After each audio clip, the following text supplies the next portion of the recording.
Hey guys, welcome back to the channel. This is story about What If Naruto x Harley League Justice Part 1. Before I start, please do support for more amazing content and comments for Part 2.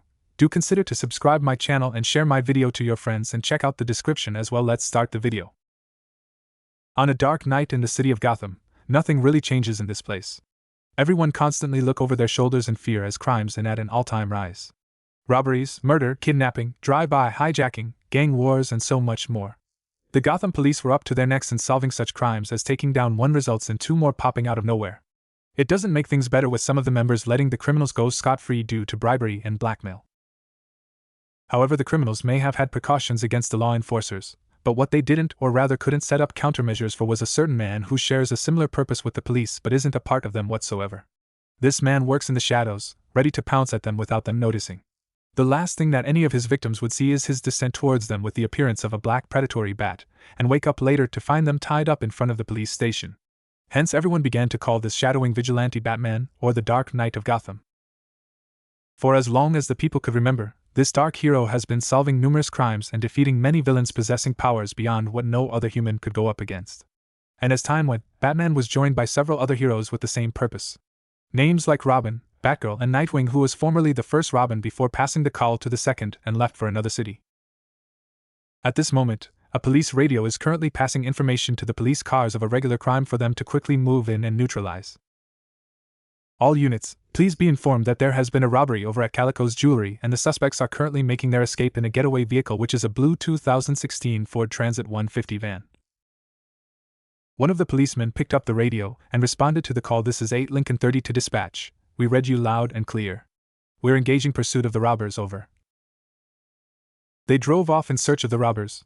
However, what they didn't know was that someone else was tapping into their communications, and we're currently seeing him perched on top of a tall tower spire with a wireless headset to his ears. Strange thing was that this person isn't Batman, but he isn't the other members of the Bat family either. This person currently wears a black outfit, a gray flak jacket, a forehead protector with a long black cloth, and black sandals. Over it he also wore a hooded short-sleeved red coat with a black flame pattern around the hem, and to top it all off is a white porcelain mask crafted to resemble a fox with long ears and red tribal markings on it. Looks like it's time to go to work, the mysterious figure muttered to himself before jumping off the tower spire in a swan dive. Upon drawing close to the ground, he stretched out an arm towards a building, then a long golden chain shot out from his palm and pinned to the roof. Then he swung over to land on a nearby rooftop and ran along it to the end before performing a really long jump with a blue aura visible on the soles of his feet and reached the next roof. He vaulted over the vents without losing speed and shot yet another golden chain at a tower spire before rappelling towards it at high speed before shooting over it like a slingshot, and descends towards yet another rooftop before landing with a roll and resuming his run. Elsewhere, the aforementioned van turned down an alleyway and stopped before a conspicuous garage. The door opened and several men jumped out wearing black clothing and black ski masks with smirks visible on their faces as they carried bags of jewelry from the van. "This has to be one of our best scores ever," said one of the robbers. "You said it, man, and we made our getaway fast enough before the police could trace us," said another. "And best of all, neither Batman nor his lackeys would be able to find us by the time we're long gone," said a third. They were about to approach the garage when several knives struck the ground. They are black diamond-shaped daggers with handles wrapped in bandages and small rings attached to the end of them. The robbers immediately took out guns and rifles in alert as they looked around in search of the interloper. Suddenly they heard someone whistle at them from above and quickly looked up to see a man in a weird outfit standing on the roof, looking down at them. "Batman and his lackeys should be the least of your worries when making getaways," said the man. "Who the hell are you?" one of the robbers yelled. "Oh, my name is none of your legal business," he replied. "Like we care, since you're gonna die, shoot him." All of the gang aimed their firearms at him and attacked. The man was riddled with bullets before plummeting to the ground and landing with a crash. The robbers laughed out loud upon seeing him dead. "Ha ha! That guy's practically a greenhorn, should have never taken the stupid superhero business," said one of them. Suddenly he felt someone tap his shoulder and a familiar voice spoke from behind him. "On the contrary, you and your friends are lousy shots." He turned around only for a gloved fist to smash into his face, resulting in a broken nose as an audible crunch was heard before being launched a few meters and crumbling to the ground, knocked out. The remaining robbers were stunned to see that the person whom they supposedly shot down is still alive and standing right next to them. "What the how are you still alive?" The man shrugged. "That's for me to know and for you to figure out in prison." He dashed off as the robbers shot at him rapidly. He was keeping pace ahead of their range of fire. Bang, bang, bang, click, click, click. He smirked upon hearing that sound before making his way towards them. One of the robbers launched a straight punch, but he caught it in his palm before retaliating with a strong button hook, causing the robber to vomit and collapse to the ground. The masked man heard footsteps from behind and performed a backflip over his attacker before stomping on the head to drive him hard to the ground, knocking. His ears picked up the sound of a gun being reloaded and quickly reached into his pouch and flung a knife at his target. Arg! The last robber cried out in pain as the knife stabbed his hand, forcing him to drop his rifle. Next thing he knew was that a golden chain wrapped around his waist and pulled him towards the masked figure who had a fist reared back in waiting. Going up, the man lashed out with a devastating uppercut to launch the robber a couple feet into the air with the chain still attached coming down. Then he grabbed the chain and pulled hard to slam the robber hard into the ground. Then the masked figure looked around to see the criminals all knocked out and nodded in approval of the scene. Now here's the annoying part: cleaning up after them. About 20 minutes later, a fleet of police cars arrived at the area to see the robbers all tied up together with what appears to be metallic wires and the bags of jewelry inside the van. "Hey, I found something here. It looks like a note," said the policeman, holding up a piece of paper. The captain approached the note and read it out loud. "Here are the guys you were looking for. Things would have gone better for them if they simply studied hard at school and would have gotten a decent job. Don't you think? Your friendly neighborhood ninja, Zenko." Several of the policemen chuckled in amusement, while some others were much more serious. "That Zenko fellow again, huh? Just who the heck is he? Is he friends with Batman?" asked one of the policemen. "I don't know. Commissioner Gordon was informed by the Batman that he has no affiliation with Zenko. All we could get from the prisoners was that he fights like a ninja and seems to use golden chains. All in all, we'll need to bring him in for questioning to find out exactly who he is and what he wants." "Yes, sir." Somewhere on top of a building, the masked figure could be seen sitting on ledge and watching over the city whilst letting out a sigh of boredom. "It has been 4 months since we appeared here after the war, Naruto." Suddenly a dark voice spoke up from within the mind of the person who didn't react to it in shock. "I know, Kurama. I searched for many ways to get back to our world and came up with nothing at all." The man pulled down his hood to reveal blonde spiky hair before taking off the mask to reveal a rather handsome face which possessed 3 whisker-like markings on each cheek, giving him the impression of a fox. "We were right at the climax of the war against Madara before Kaguya entered the fray. Sasuke and I had it tough, but then we were able to place the seal that the Rakuto Sennin gave to us. But what we didn't take into account was the reaction afterwards. The sudden ejection of my brethren's chakra had caused some sort reaction with your father's Hiroshin kunai, which somehow warped us into this world. That's pretty much the gist of things. This world is pretty strange with how people are able to live without chakra, but they seem to make it up with technology that is way beyond our own." Naruto placed his chin on his palms, deep in thought. "Let's not forget about the superheroes we've been hearing about. Yeah, guys like Superman, the Flash, Green Lantern, not to mention Batman owning this place in particular. Most of these guys got powers which could have counted as Kekkai Genkai in our world, and they use them to help to people, which is an A-OK in my book. Not to mention the supervillains whom they go up against." Naruto looked thoughtful at that statement. "Yeah, but not all of them resort to crime for selfish reasons, unlike some whom I've met back home." Kurama shrugged his shoulders before relaxing within the seals. "So what is your current plan now?" "Well, I'll need to do some more training with the scrolls that Ka-san and Tu-san left behind for me to inherit and master, not to mention mastering the 4 fangs of the dragon too. I'd been hearing their call for a while, but I was putting them off until now. I've picked the perfect to train Japan." Kurama simply deadpanned at this. "Your main reason is because of the ramen there." Details. Let's get a move on." Naruto put on his mask and hood before leaping off the building towards his temporary hideout to pack some of his stuff before making his way to the airport to sneak into a plane for a quick flight to his chosen destination.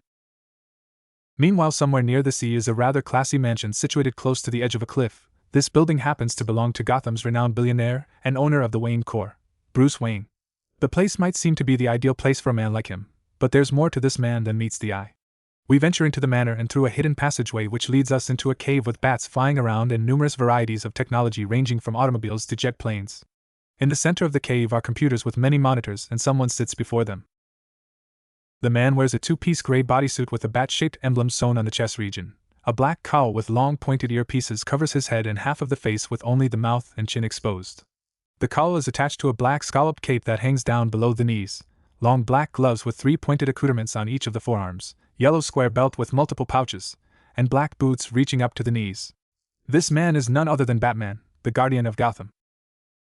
The man is currently focused on a particular monitor which is currently displaying a news channel for the recent events. On the news today, there was a robbery over at the Calico's jewelry and the criminals. The Gotham police later found them detained with a note written by this mysterious vigilante who goes by the name Zenko, which according to the Japanese means good fox. Just who is this man, and what is his reason for such actions? Could he be affiliated to Batman and his partners? Said the newscaster. Batman turned off the monitor and looked to be rather deep in thought until he heard footsteps from behind and looked to see an elderly man with gray hair and wearing a butler's outfit. This Zenko fellow is quite the mystery, wouldn't you say, Master Bruce? Said the butler. Batman took of his cowl with his eyes still on the screen. Maybe so, Alfred, but his battle style is what irks me. His usage of shuriken, kunai, golden chain and stealth all links to the capabilities of a ninja. Sounds just like you.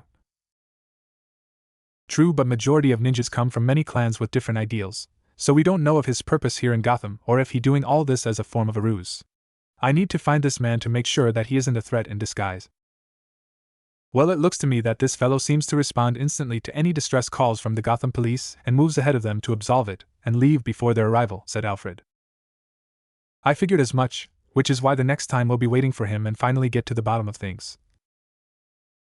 It was a busy night for Batman alongside his partners in Gotham City, and he was feeling quite annoyed about something, and it definitely has nothing to do with the recent crimes tonight nor the past nights either, as he perched on the roof of a tall building after helping the police arrest a group of drug dealers. He heard someone land next to him and turned to see one of his partners. A black-haired teen wearing a black eye mask, a costume that has a red torso with a yellow R on his right pectoral and pants, yellow stitching and utility belt, black boots, short sleeves and gloves, and a cape that is black on the outside and yellow on the inside. Did you get any clues, Robin? Asked Batman. Not even a hint. I'm telling you, it's like this Zenko fellow just disappeared from the grid, said Robin. That's certainly strange. In past events, Zenko often appeared during criminal activities and leaves after detaining the criminals. What could have changed his pattern and stopped resolving the crimes?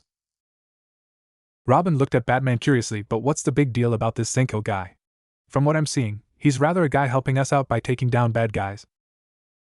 Maybe so. Zenko has the training and mannerisms of a ninja.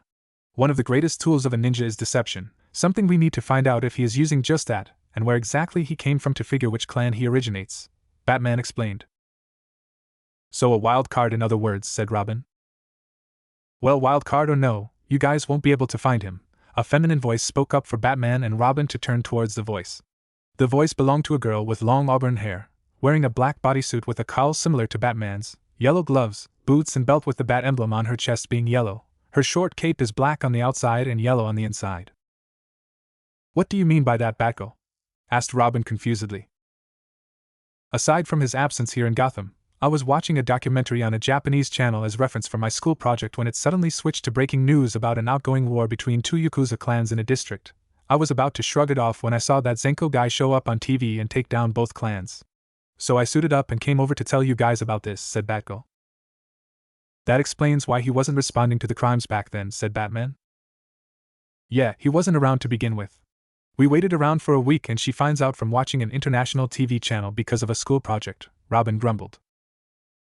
Batgirl smirked in return. Goes to show how far education can take you, something you always complained about. Robin chose not to say anything to prove her point. So what happens now, Batman?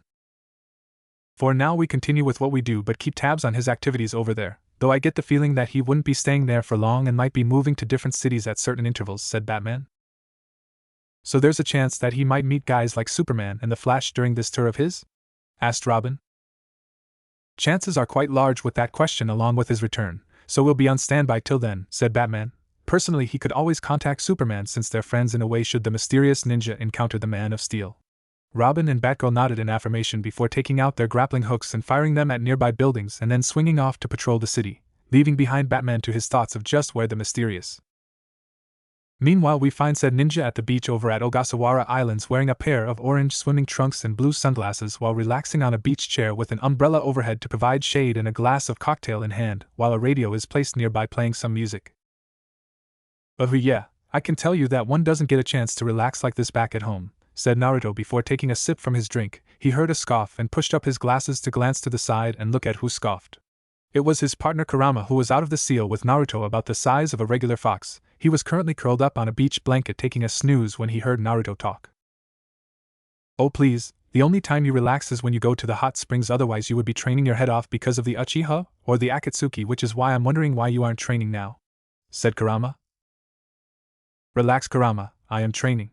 My clones are currently at the cavern reading the scrolls. When they dispel and transfer the knowledge to me, then I'll create more clones to practice the techniques memorized," Naruto explained. "And what about the 4 fangs of the dragon? Aren't your clones going to practice with them as well?" "According to the letter which Kasan left for me, these weapons are sentient and demand respect. Should I use my clones, they will reject me and permanently forbid me from wielding them, so I won't take that risk." "If you say so, I suggest you hurry up so we can leave and see other places. I get the feeling that we might be missing out on something interesting if we stay here any longer," said Kurama. Naruto can't blame him. Kurama likes to relax from time to time, but that doesn't mean he wouldn't be spoiling for a fight every now and then. Naruto had just finishing drinking the cocktail when he felt memories of the shadow clones whom he had ordered to read the scrolls flow into his mind. So he reached under the beach chair and pulled out a scroll which he unrolled and channeled chakra into one of the seals to release his black and orange tracksuit and ninja sandals. Kurama popped an eye open to see his partner dressing and figured what was going on. "Finally going to train?" asked Kurama. "Yup, so no need to wait up for me. I might take a while." Naruto walked off towards the area marked for his training out of prying eyes. He had arrived at the nearby clearing in the forest where he saw the last of the shadow clones waiting with 2 scrolls in hand. The clone handed over the scroll and nodded before disappearing in a puff of smoke. He unfurled one of the scrolls and channeled chakra into the seal engraved upon it to unleash a surge of energy that knocked Naruto back a bit, but he got to his feet and approached the scroll to see 4 weapons levitating before him, each that he could identify from his mother's words. First was Inazuma, the 3-section staff embroidered with the designs of a dragon wrapped around each of the sticks. It was said to be able to command lightning from the heavens. Next is a pair of sickles tied together by a short chain, which shows that it could be wielded like a nunchaku, with its name being Banrai, fabled to crush mountains with its thunder. Levitating next to them is a spear with 2 side blades pointing down like an upside-down crescent, going by the name Byakko, a hungry ghost who calls the cleaving wind. The fourth to last one is Gunshin, an okatana which has an intricately designed blade and purple sword grip with a small blade jutting out from the bottom of the handle. This weapons had been said to command the flame of the Dragon King. "These are the 4 fangs of the dragon. I can sense their powerful aura all the way from here." Naruto recalled the brief history of these weapons from his mother's chakra avatar within the seal back then. She said that these weapons originated from a mystical heath of eternal flames called the Spirit Forge, which was said to grant mystical weapons to whomever is worthy but inflicts inexplicable pain to those being otherwise. Knowing that they possess a certain level of sentience, Naruto stepped forward and proclaimed, "I am Naruto Uzumaki Namikaze, son of Minato Namikaze and Kushina Uzumaki. I am a member of the royal family of the Uzumaki clan. I stand before you today with a request to be your wielder like my ancestors in the past. I swear to you that I shall not wield you as nothing more than a tool but as a partner in the battlefield." The 4 fangs glowed faintly, then they floated towards Naruto, swirling around him slowly, almost as if carefully examining him for any signs of deception which can't help but make him feel a bit nervous. After what feels like a minute, the weapons levitated in front of him, then Banrai floated up to Naruto, as if beckoning him to hold it. Naruto took the chained sickles into his hands and instantly felt its aura flow throughout his body. He felt its desire for battle and the wanting to take down all those that would oppose it, and its wielder. Then it converted to red energy, and melded with his left arm, leaving behind a tattoo of a red dragon. Next was Inazuma. Its aura tells him that it's witty at times but would instantly get serious when the situation calls for it, and left an orange dragon tattoo on his right hand. Byakko followed with an aura depicting its being more technical than pure offense before a purple dragon tattoo across the shoulder blades. Finally is Gunshin, whose aura depicted its seriousness and strong focus on the task laid before it. However, the melding from them was rather painful, making Naruto fall to his knees to endure. It felt as if hot metal was pressed on several parts of his body. Eventually the pain faded and Naruto got back to his feet, feeling the presence of the weapons and their acceptance of being their wielder. "Thank you, and I promise that I shall never disappoint you all," said Naruto. Then the orange dragon tattoo glowed brightly before it faded to reveal Naruto holding the 3-section staff in hand. He felt memories of what appears to be his ancestors wielding Inazuma in battle flowing into his mind. Naruto formed a shadow clone who took out a pair of kunai while he held both ends of the staff in a triangular formation. Clone charged forward and started to slash. Naruto used the ends to parry the incoming strikes, then let go of one hand to swipe with the staff like a whip for the clone to duck under it, and counter with a low sweep kick. Naruto jumped into the air and descended with a vertical lash with the clone raising both kunai. However, it ended up blocking the middle length, and the other end whacked it in the back, leaving itself open for Naruto to pull back and grab the end before thrusting both into the clone's chest, dispelling it in a puff of smoke. Naruto was mildly surprised with the capabilities despite the short spar and resolved to learn more of the katas along with the other weapons. A month later, Naruto had reached a high level of proficiency in wielding the fangs. Thanks to the times he had sparred with Tenten and her weapons back at Konoha and his fights with swordsmen on during missions out of the village, though using Barai required more practice due to having never met anyone wielding a weapon like it before, but he eventually got the hang of it without worry of cutting himself. However, it didn't mean that he slacked off on his ninja training either. He made use of his shadow clones to practice jutsus from the scroll in hand and even does it alongside them to stay in shape and not be lazy like his old friend Shikamaru.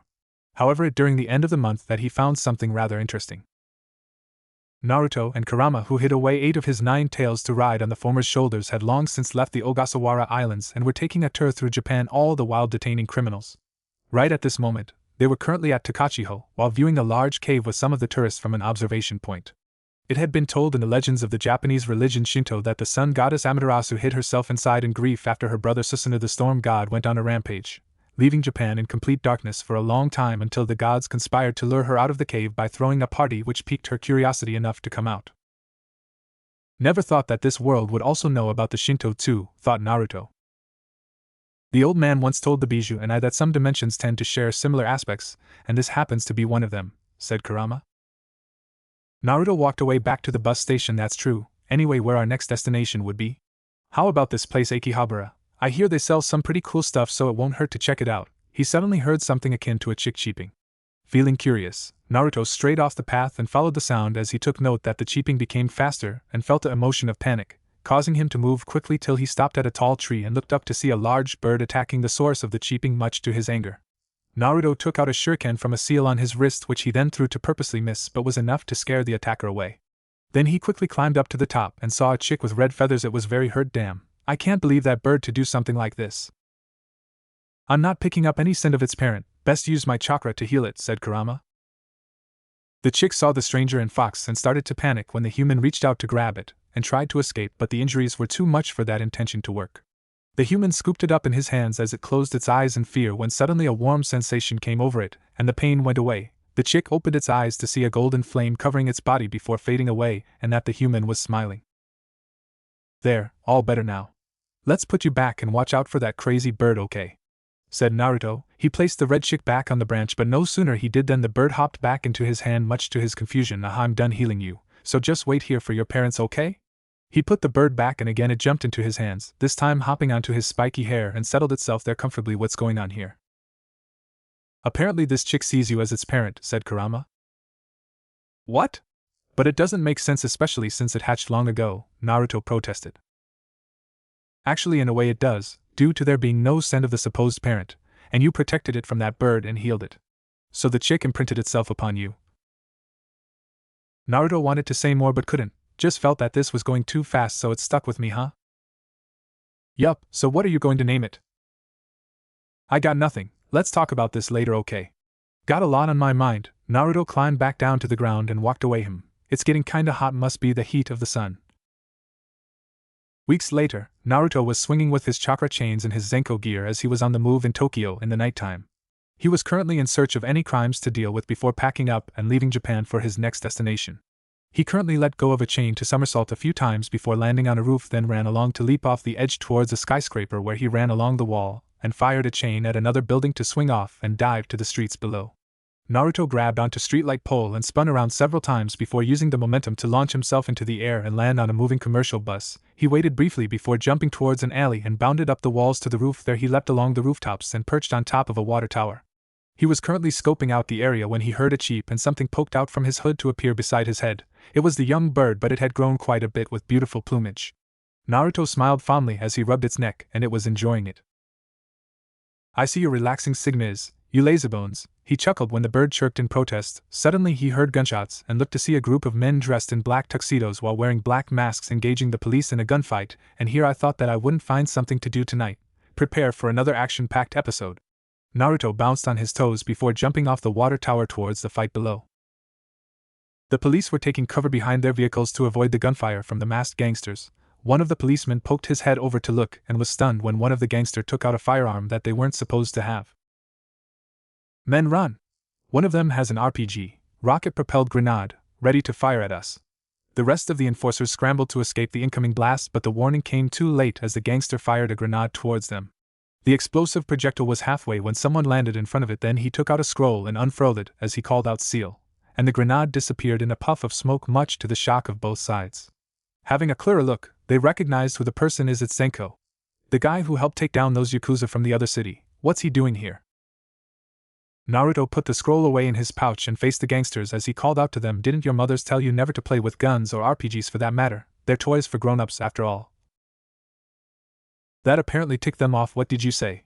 "You're dead, pal." They all aimed their guns at him, ready to fire. Naruto simply smirked, and the red dragon tattoo glowed before Banrai appeared in his hands and he took a combat stance. "Let's go, Banrai." No sooner did the gangsters started shooting than Naruto twirled the chain sickles like nunchaku around him at high speed to slice each and every one of the bullets into halves as he defended. The police watched him in awe. It wasn't long before the gangsters finally ran out of ammo, leaving them open for Naruto to start with his attack. He reached into his pouch and launched a volley of shuriken to knock the firearms, especially a wind-enhanced shuriken, to slice through the RPG that was aiming for him.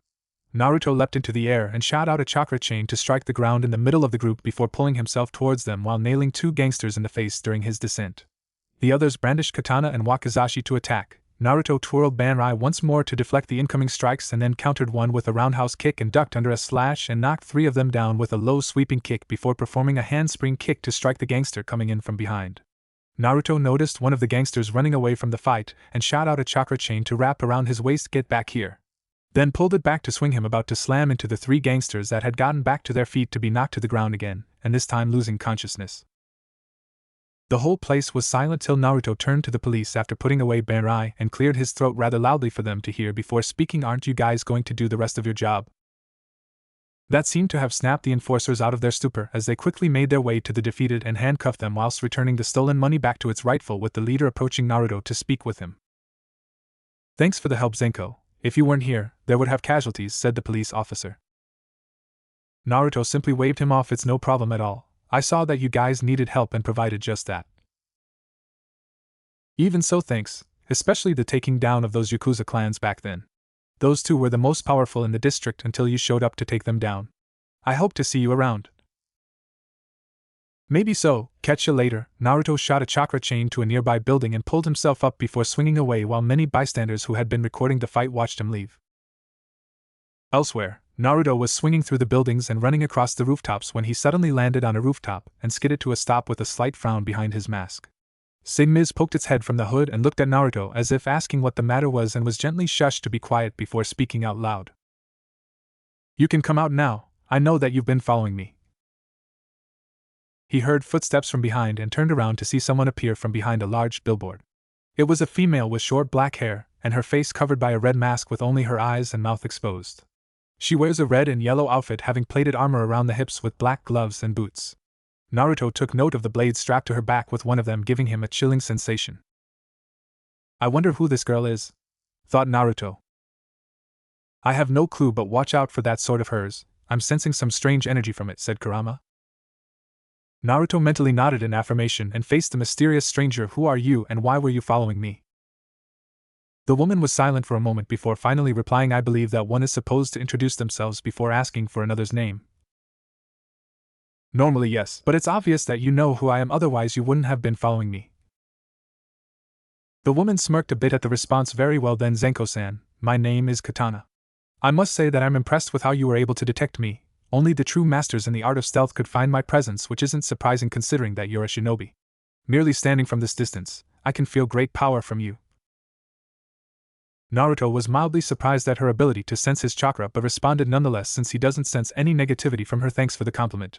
I can also tell that you're pretty strong yourself with how you hold yourself. But is there another reason why you came looking for me?" "You're right, I was looking for you to ask that. Despite undergoing training as a ninja, why do you use your skills to help others to be a hero? Normally a shinobi is to be loyal to his clan, so why?" Naruto was silent for a moment from her question. Why does he help others, especially since this isn't his world and should be focusing more on going back home? However, these thoughts were banished no sooner they appeared as past experiences reminded him of how far he came from the day of his birth to now. He turned towards Katana and responded to her question. "Ever since I was a kid, I wanted to become the strongest so that I would be acknowledged by everyone in my village. But that changed a bit when I started meeting people with differing ideals and learned a lot from them, and in turn taught others. I learned never to abandon my comrades no matter what, that true strength comes from your desire to protect the people close to you. I don't do this just to be a hero but because I want to help others when they need it. Which is why I'll never give up, never run away or go back on my word. For it's my ninja way. Katana was taken aback by, she could tell from the sound of his voice that the ninja was young, and yet such conviction is very rare to be seen. Which was why she asked this next question. If so, then why are you all the way out here instead of being in your village? Katana noticed the ninja let out a sigh of depression before he responded.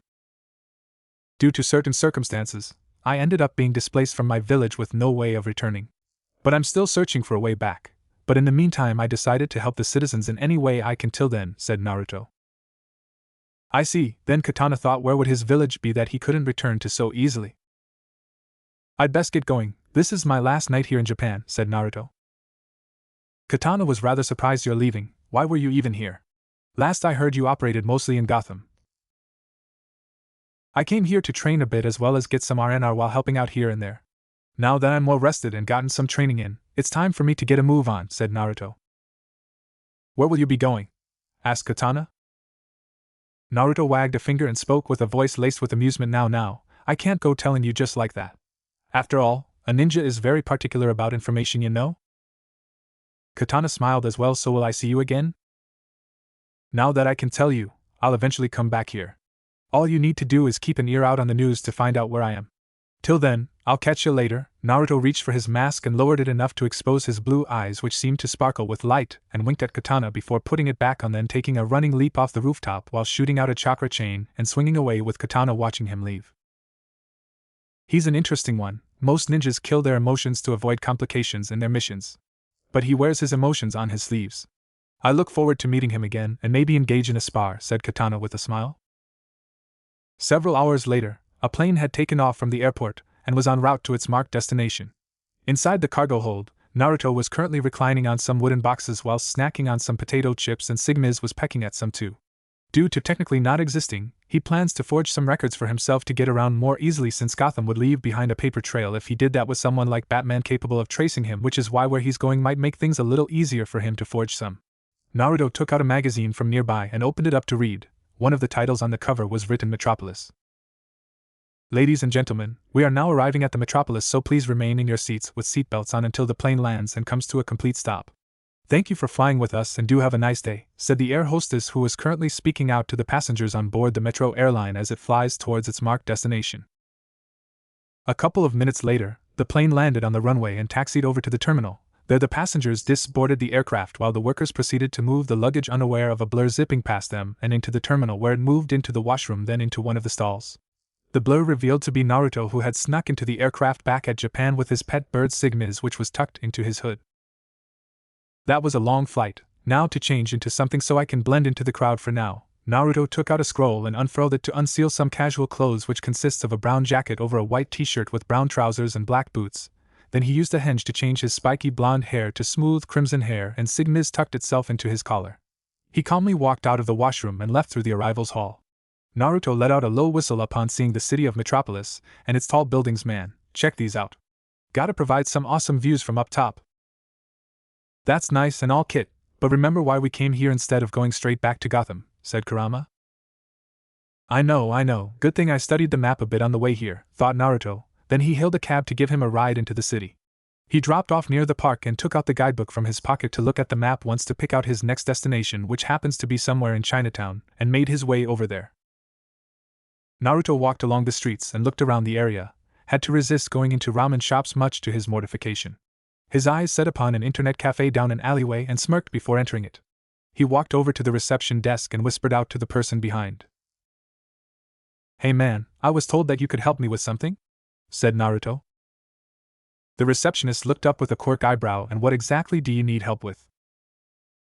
Just a couple of papers and IDs which would help me get a footing around here, and I got some green which I'm willing to hand out for the favor. Naruto rubbed the tips of his thumb and forefinger together, getting the man to narrow his eyes at what exactly he means as he looked around to make sure that no one was eavesdropping on their conversation.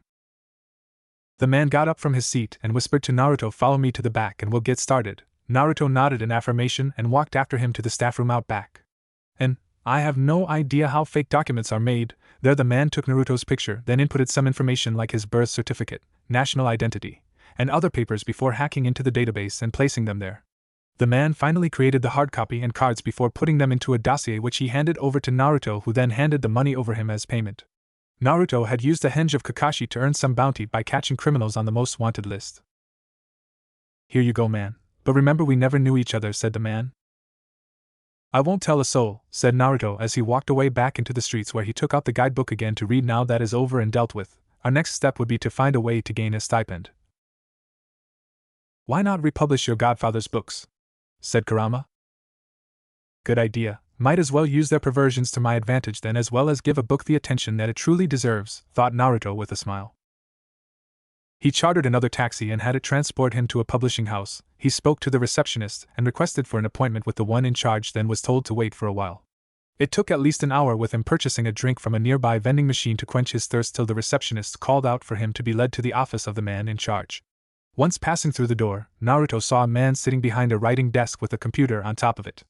The director looked up with a stern disposition. So how may I help you?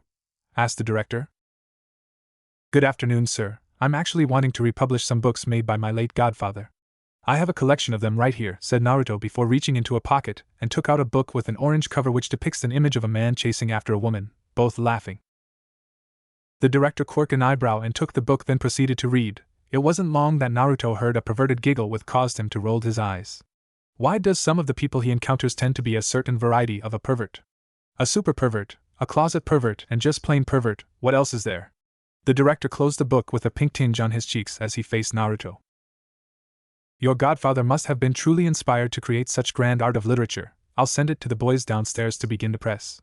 I'll be sure to inform you through either email or phone. It will be a pleasure working with you. He stood up from his seat and stretched a hand out to Naruto, who accepted it with a smile on his face. The feeling is mutual, sir, said Naruto. After exchanging a few more pleasantries, he left the office and was soon standing in front of the building with a look of satisfaction, glad that's over and done with. So what will you be doing next? Asked Kurama. I'll send a shadow clone to rent a room for our stay here, while I go on a real exploration of this place. If we're lucky, we might run into Superman along the way, thought Naruto. With your devil's luck, it's possible. Naruto walked into a nearby alley that he found to be dark enough for cover, then he created a shadow clone, handing over a wallet to pay for the room. He took out a scroll and unsealed his ninja gear that he quickly put on and undid the henge on his hair. Naruto swiftly ran up the side of the building with chakra emitting from the soles of his sandals to latch on, and flipped over the land on top. He dashed forward and leapt off the edge and shot a chakra chain to latch onto a nearby building before swinging over to land on another, as he vaulted over an air vent and pushed his arms against it to launch himself high into the air, then land onto the railings to grind along before leaping off the edge for a free fall. He drew close to the ground when he launched another chakra chain while using the momentum to increase his swinging speed before launching himself high into the air whilst performing a few flips and then sending out another chain to swing again.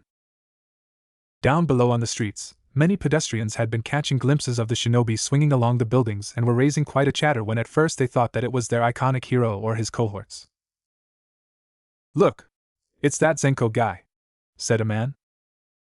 You mean that new hero we've been hearing of on TV? What's he doing here? Asked another. I heard that he was in Gotham, then in Japan stopping a gang war. He must be traveling through the countries. Think he'll run into Superman? Who knows? Elsewhere, Naruto was running along the side of a skyscraper when he jumped off to land on top of a building with a tuck and roll, then using the momentum to leap high to grab onto a vertical pole and spin around a few times before letting go to launch himself into the air. He was in midair when he caught of something in the air, and it smelt like smoke followed by the sounds of sirens. Naruto landed on a rooftop and traced the scent and sounds to a building which was on fire, and the fire department were on the scene, attempting to put out the flames before going in to rescue the victims inside. Time to lend them a hand or 100 in my terms, said Naruto. Then he jumped off the edge and fired a chain to swing low a couple times before landing on the streets, where the spectators stared at him wide-eyed for his presence. Naruto turned towards one of the firemen and spoke to them. I'm here to help you guys out with the fire outbreak, but I might have to borrow your water though. Naruto crossed the middle and index finger of each hand to create a group of shadow clones who quickly positioned themselves to the water hoses and fire hydrant nearby before proceeding to weave through a long set of hand signs water style, marine battle formation jutsu. Large volumes of water burst from the hydrant, and water hose to form multiple large spiraling streams of water as they shot towards the flames to put them out. "Thanks for the help, Zenko, but there are people still in there," said one of the firemen. "Got it, I'm going in there to get them out." Naruto ran into the building before anything else could be said. Once inside, he created several more shadow clones as they took off in multiple directions and avoiding the debris falling from above. Naruto was traversing through the burning building when his sensor ability picked out 2 traces of negative just a few doors ahead of him. He ran forwards and kicked down the door to find a black-haired woman and her daughter cowering in a corner. The woman looked up to see Naruto and called out to him, "Please help us." "Don't worry, I'm gonna get you 2 out of here." Naruto was approaching them when he heard a hissing sound from his left and turned to see a gas cylinder leaking. He rushed towards the woman and her daughter and covered them with his cloak whilst preparing to activate his chakra mode when Sigmiz flew out of his hood. "Sigmiz, what are you doing? Get back here!" However, he was too late as the cylinder ignited into flames and he covered them while bracing for the flames, but he didn't feel any heat envelop them but heard a melodious cry and then looked back only to be stunned. Before him and hovering in the air is a large bird engulfed in flames. The tips of its wings are red, and the plumage has flame-like patterns. The long feathers under the wings are rainbow-colored. It has an elaborate tail, like that of a bird of paradise, with the same flame-like pattern. "Wow, what a pretty bird," said the little girl in wonder. "Sigmiz, is that you?" asked Naruto in shock. The flaming avian let out another cry as if to confirm his question. He could see that the flames were being absorbed into its wings, all which concludes into one thing: you're a phoenix.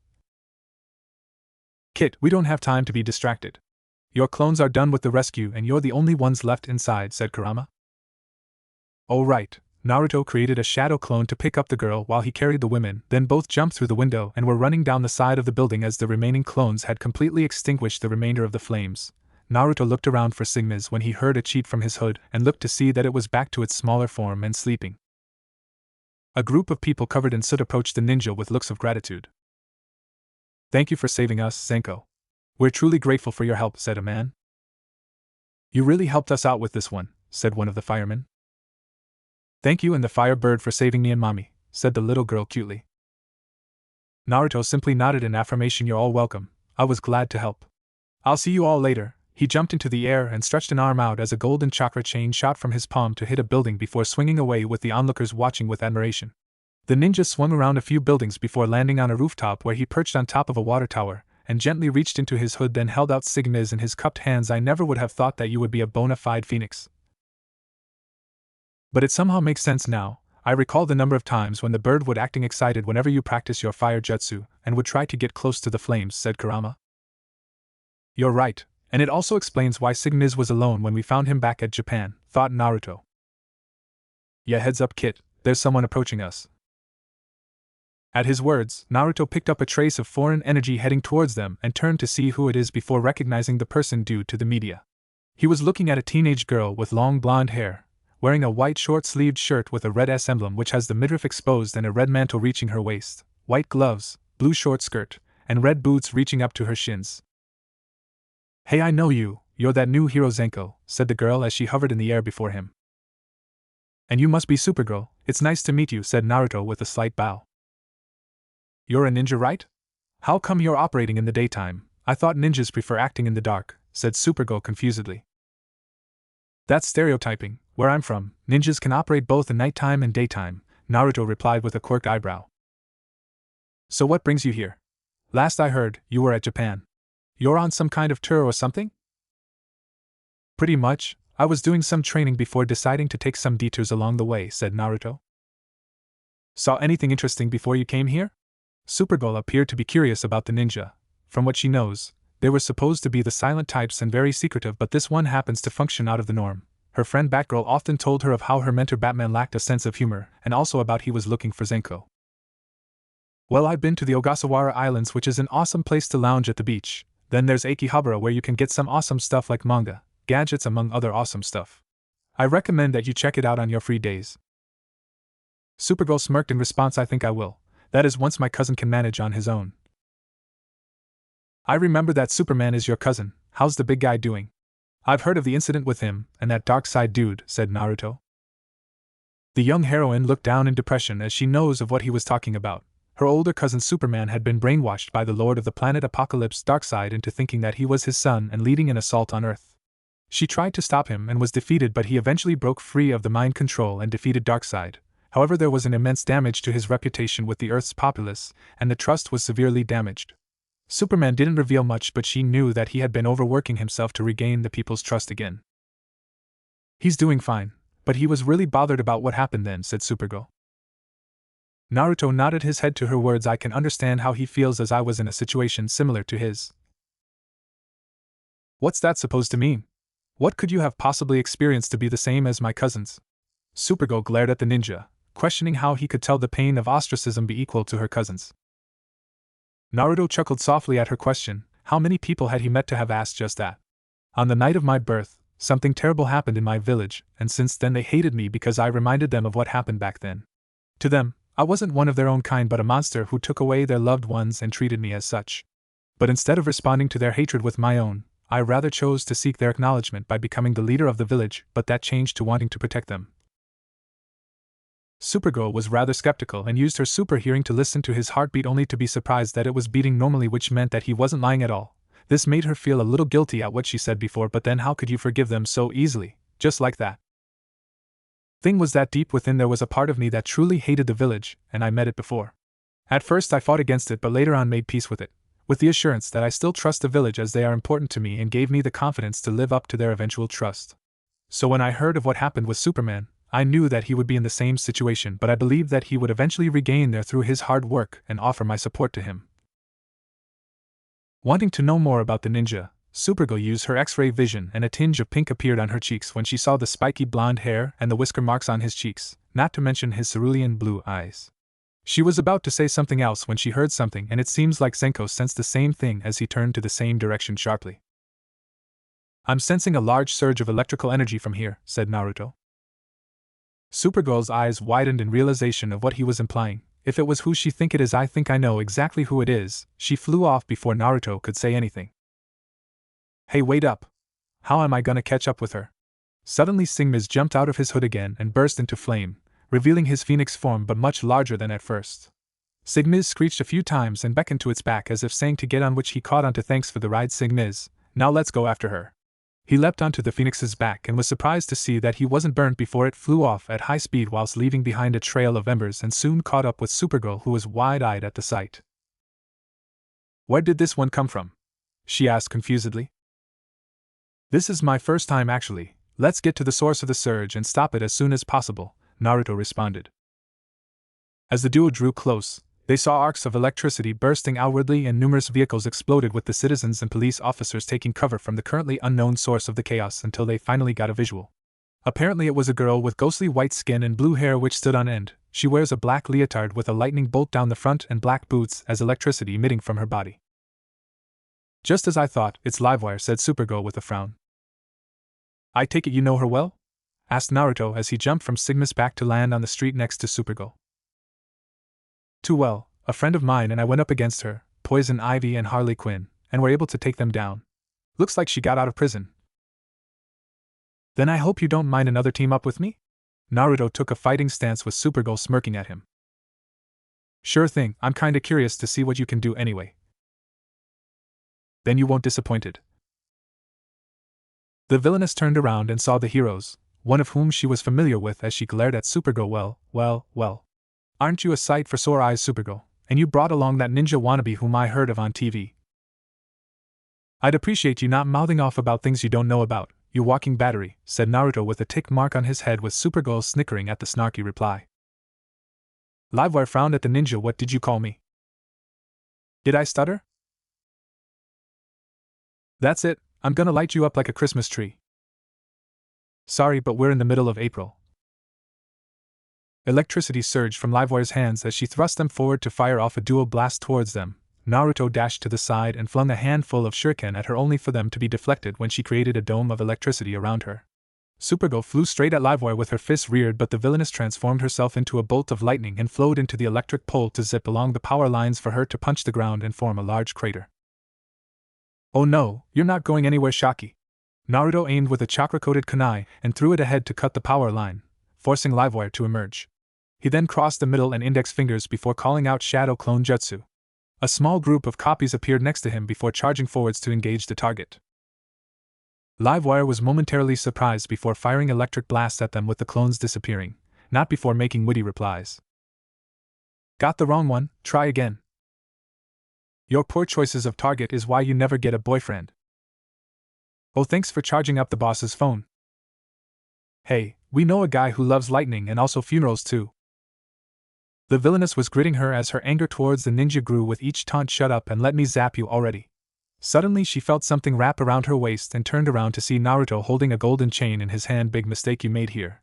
Electricity emitted from her body which she expected to flow through the chain and electrify the ninja only for nothing to happen. Hey, what gives? You're supposed to be zapped. Naruto smirked behind his mask. That would be the case if my chain was made of metal. Then he jerked hard on the chain to pull Livewire before swinging around several times before flinging her into the air and called out, serving up, Supergirl. Overhead, said heroine came diving in and lashed out with a powerful punch to send Livewire careening to the ground and slamming into a car. How do you like that, Sparky? Said Supergirl with a grin. Livewire got out from the busted car and glared at the heroic duo with anger. I'm far from done, Blondie. She ran over to an electric pole and grabbed onto it as electric currents surged and were absorbed into her body. Naruto saw what was going on before unfolding a windmill shuriken and throwing it to cut off the connection to the electricity. However, she had already absorbed a lot of energy with electricity arcing from her body. Time for some payback. She took aim at both and fired a large blast of lightning towards them. Naruto quickly swung into as he stood in front of Supergirl with the purple dragon tattoo glowing before the Japanese spear appeared in his hands. Bayako, calling forth the cleaving wind. He twirled the weapon above his head for a purple tornado to swirl around them before swinging it to launch a crescent wave of wind which split the lightning blast in half, much to Livewire's surprise. Then she saw a flicker of movement before noticing 4 more of those clones closing in from different directions. Naruto! All 4 clones performed a simultaneous high kick to send the villainess into the air for the original to come from above with a somersault Uzumaki uprising barrage. He lashed out with an uppercut from the butt end of Bayako to send her up higher towards Supergirl to be hammered back into the ground, and this time she wasn't getting back up from the crater formed on the ground with the electricity surrounding her to fizzle out. The duo approached the defeated villainess with Supergirl using her breath to create an ice cocoon from the neck down in order to restrain her, with the citizens looking on and taking pictures with their phones. I gotta say, you're pretty god, said Supergirl. And you pack one hell of a punch. Reminds me of 2 women who can dish him out just as well, Naruto replied whilst thinking of his teammate Sakura and mother figure Tsunade. Thanks for the compliment. So what happens now? I'll be heading back to rest for a while before moving back to Gotham. It's been a long day for me. Supergirl looked a bit disappointed at hearing that. Oh, so I guess I'll see you later then, huh? Yeah, but I'll be passing through here from time to time, so don't think that you'll be seeing the last of me, said Naruto with a wink, though he got confused when she turned away. What he didn't know was that she was using her X-ray vision to look through his mask and saw him wink at her. He heard a screech and saw Sigmiz swapping towards him, then he somersaulted in midair to land on the Phoenix's back, and together they flew away before the media could approach him. He really has a cute face, but it feels like I'm forgetting about something. Guess it's not that much of a big deal, thought Supergirl before flying away to patrol the rest of the city for any signs of trouble. 2 days later, Naruto was back in Gotham City after taking a train from Metropolis and was currently swinging through the city with Sigmiz flying next to him in its smaller phoenix form in the middle of the night. He had taken down a certain thug whom he had extracted information of where his leader is situated at. According to the lackey, his boss's base of operations should be right around here. He landed on the roof of a warehouse as he overlooked a harbor before him. He scoped out the area and could see several thugs armed with machine guns patrolling the area, confirming the info acquired, and began planning a way to infiltrate the warehouse they were guarding. Sigmiz, I need you back in the hood cause your flames might attract attention, the Phoenix chirped before shrinking and jumping into the hood as told. He took a running leap from the roof and landed on the ground before quickly dashing for some cover behind several stacks of wooden crates, then slightly poked his head out to see a thug walking by, then shot out a chakra chain to wrap around his target before sharply pulling him over and dealing a haymaker punch to knock him unconscious before restraining with ninja wire. He climbed up to the rooftop of the warehouse and created several shadow clones to take out the rest of the sentries. He approached the skylight and saw more thugs with some operating forklifts to move crates full of weapons before taking note of one standing in the center and supervising them. He is a man with short black hair, only that half of his face and hair is hideously scarred. He wears a suit with one half white and the other black with the same going for his tie, and also he was constantly flipping a coin. So that's Two-Face, Naruto murmured.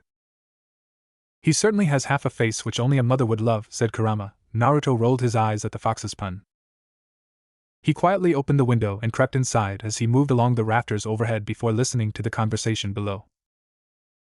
Hurry it up, boys. We need to get these weapon caches to the ship for some serious payday from the dealers soon to arrive, said Two-Face. You got it, boss, one of the thugs replied as he drove a forklift. Naruto's eyes narrowed upon hearing this, and created a shadow clone before having it disappear to inform his clones outside of what is happening.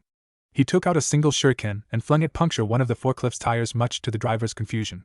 He got down to check on the tire and saw something sticking out, then pulled it out to see what appears to be some sort of metallic star. The thug was about to speak up when he got blindsided with 2 feet to the face and was out for the count. The sudden noise caught everyone's attention as they turned towards the newcomer and immediately recognized who it is. Oh snap, it's Zenko, said one of the thugs.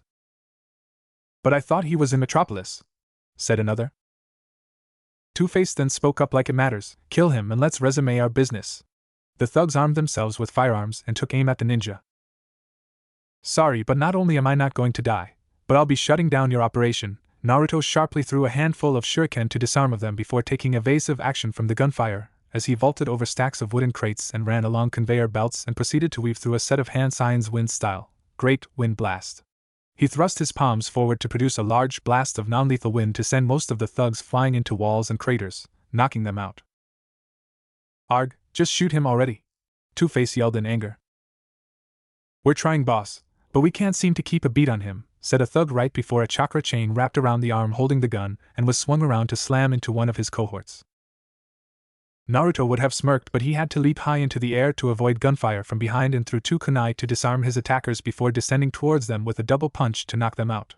He turned around to face an annoyed Two-Face, flipping a coin. Now it's just you and me, buddy. True, then in that case let's play a game of chance, said Two-Face. Naruto quirked an eyebrow at that. A game? Of course, if I win then you let me go, but if you win then I'll come in silently. Two-Face knew that he couldn't beat Zenko head-on, and so resorted to another option, which is to gamble his way out. Naruto thought deeply about this before giving his answer. Sure, I agree to your terms. Two-Face smirked at this and flipped the coin high into the air before catching it and slapping on the back of his other hand. Alright, call it. Heads or tails? Tails. Two-Face opened his palm and his eyes widened at what the coin was revealing to him. Naruto took note of the criminal's silence and spoke up for him to hear. I guess I win, huh? If it's any consolation, I've never lost a gamble with my devil's luck, said Naruto with a smirk. Two-Face turned around to run when he felt a chain wrap around his waist, and he was suddenly pulled towards the ninja, who had a fist reared back before slamming it into his face, knocking him to the ground unconscious. I was aiming for the good side of your face, even though you're all bad. Heh, good one, said Kurama. Thanks. After tying up Two-Face and the other thugs in ninja wire, Naruto and his shadow clones waited until the weapons dealers arrived and they pounced on them as well before making an anonymous call to the Gotham police on his phone. He waited until hearing the sounds of sirens before taking his leave and was swinging away from the harbor back into the city. He leapt from one building to another when he skidded to a stop on top of an apartment, and Sigmiz perched on his shoulder before calling out. You can come out now. I know that you've been following me for a while now, said Naruto. A black silhouette appeared from the shadows and stepped into the moonlight as the ninja turned around to see that it was none other than the Dark Knight of Gotham. I never thought that I would meet you, Batman. And I was searching for you, Zenko, said Batman stoically. For what reason? Asked Naruto confusedly. To inquire of your purpose here in Gotham. What is that supposed to mean?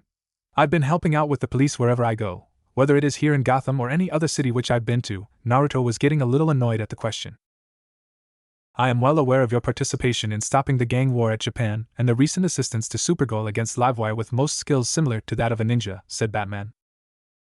From the way he speaks and how he operates, this human must have had interactions with shinobi in the past, said Kurama with Naruto nodding in agreement. So what it is that you want with me? Asked Naruto. To make sure that you're not a potential threat in disguise, so I'll have you come with me to learn of who you are and your ninja clan, said Batman. Naruto frowned at this. I can't let you do that. You of all people know how one's background is to be kept secret to protect oneself as a shinobi.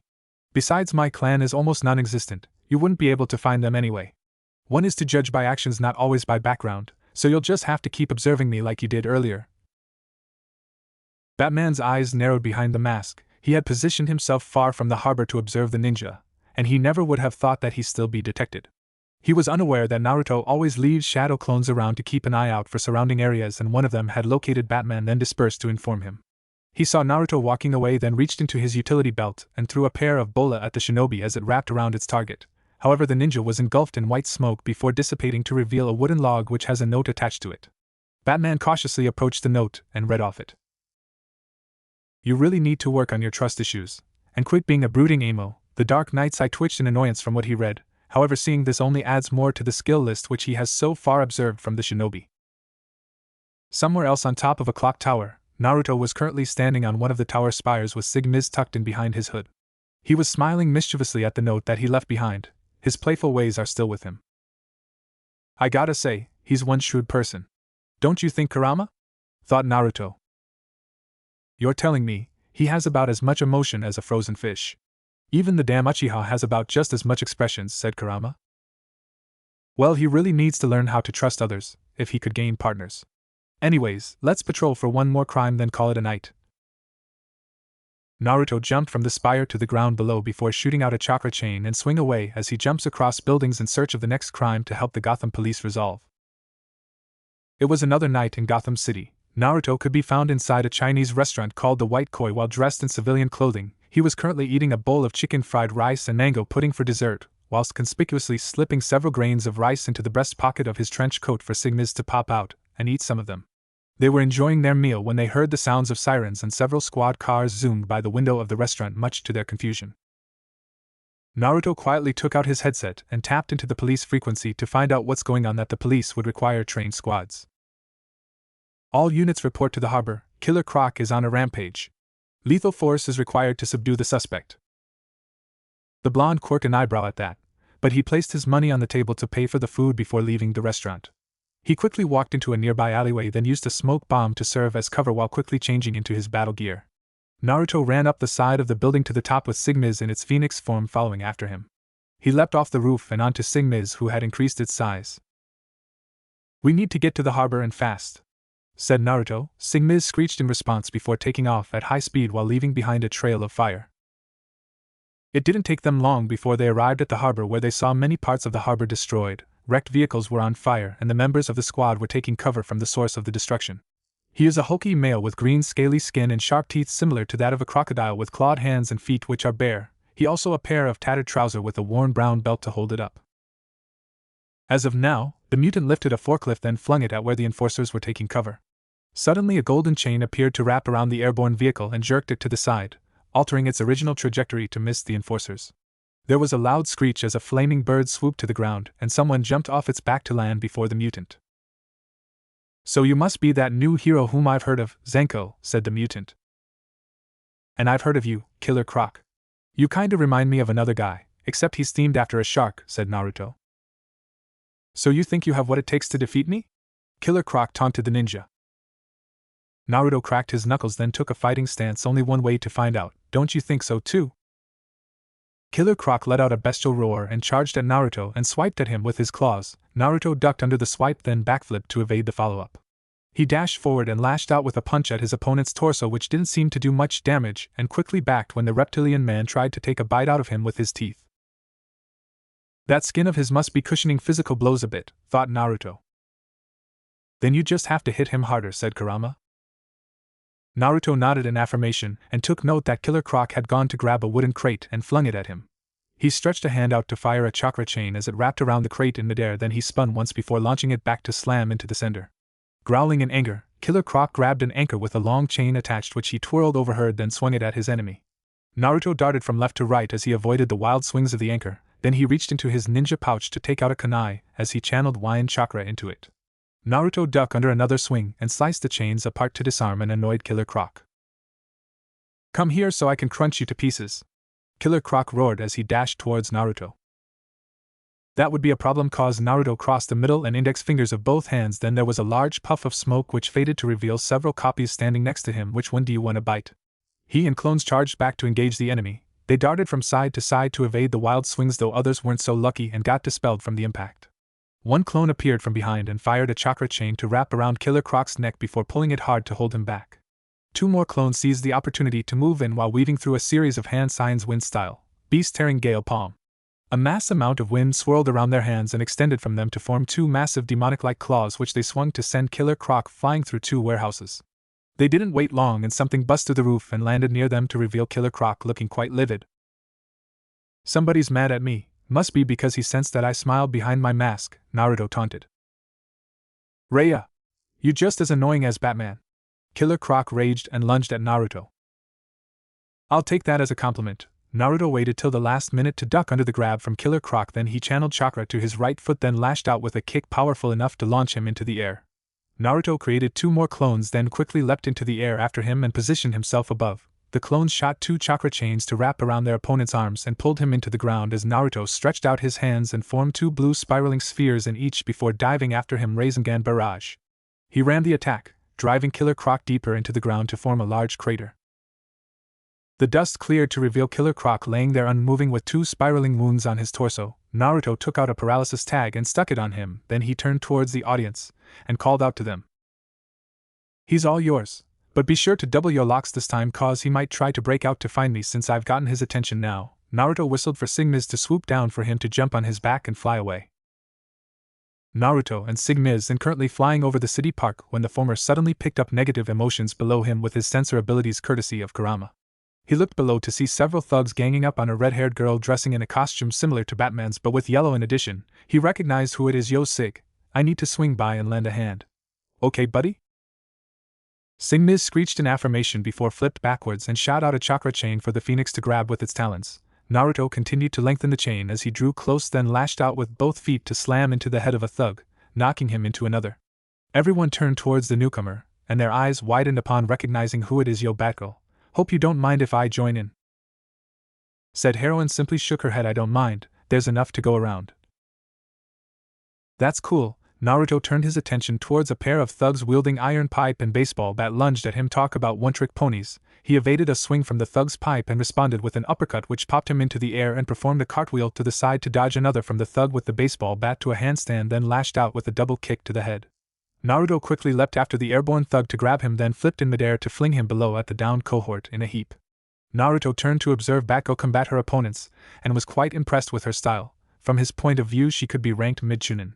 Batgirl just punched a thug in the face and twirled to launch a roundhouse kick to knock away another sneaking up from behind before hearing a click and turning around to see the first thug aiming a gun at her.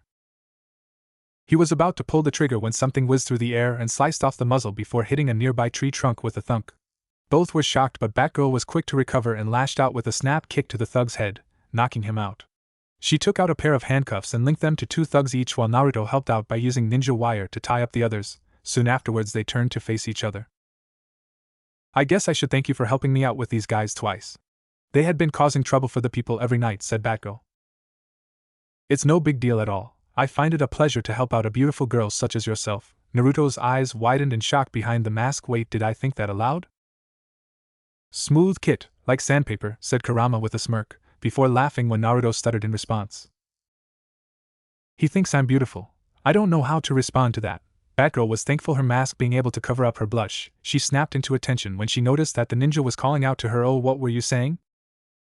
"I was saying that you're much more friendly than Batman. He was really getting on my case about who I am and if I am a threat to anyone," said Naruto with a shrug. "Well, you did just show up from out of nowhere and started helping people without cause or reason. That and Batman isn't really a trusting person," said Batgirl. "Believe me, our first encounter told me a lot. But I'm also wondering why you took on this hero business myself? One doesn't need a reason to help, but if anything my mom and dad had always believed me to be a hero and I want to live up to their expectations," said Naruto with a warm smile in memory of them. "That sounds like a nice to-do. I've been wondering about another thing, but is that a phoenix?" Batgirl glanced at the flaming bird perched on the ninja's shoulder, and was surprised that the trench coat wasn't burned from the flames. "You're right about that. Sigmiz was found during my training over at Japan. My buddy displayed his powers during a fire outbreak at Metropolis," said Naruto with said bird flapping its wings and chirping happily. "Well, I'd better get going. Already had a bout with Killer Croc down at the harbor, and could use some R&R. "You fought Killer Croc?" Batgirl was stupefied at what he just said. Naruto simply shrugged. "Yeah, he was giving the cops some trouble, so I stepped in to help them out. That plus helping you detain these boneheads who thought school was boring to them." Batgirl giggled at the last comment. "Supergirl was right about you. You're different from the others." Naruto tilted his head. You know Supergirl?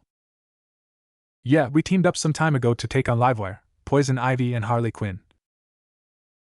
Oh, I know the former. Wanted to ask her whether she charges up car batteries for some small change. Ha ha ha ha ha. I would pay to see the look on her face when you ask her that. Then I'll put it on my to-do list then. I'll see you later. Sigma's flew off of Naruto's shoulders and increased in size before he jumped on and rode away with Batgirl watching on. Kara's right about him. Too bad she got to see his face underneath that mask. I would like to see for myself if those whisker marks she was talking about were real, thought Batgirl. Elsewhere, Naruto and Sigmiz had arrived at their situated hideout where the blonde took off his gear and went to take a shower after having reconnected the waterline. He went to bed with Sigmiz reverting to its chick form and cuddling up to him. Bidding both the young avian and Bijou goodnight, Naruto fell to a peaceful sleep while dreaming of Konoha and his friends. Suddenly his dream changed to him viewing green-skinned humanoids beings attacked by unknown creatures, and there was chaos and destruction from his point of view. Naruto shot up from his bed, panting with his heart beating quickly and sweat flowing down his forehead, while Sigmiz was startled from being woken and chirped in worry. Huff huff, what the heck was up with that dream? Did you see it too, Kurama? Asked Naruto.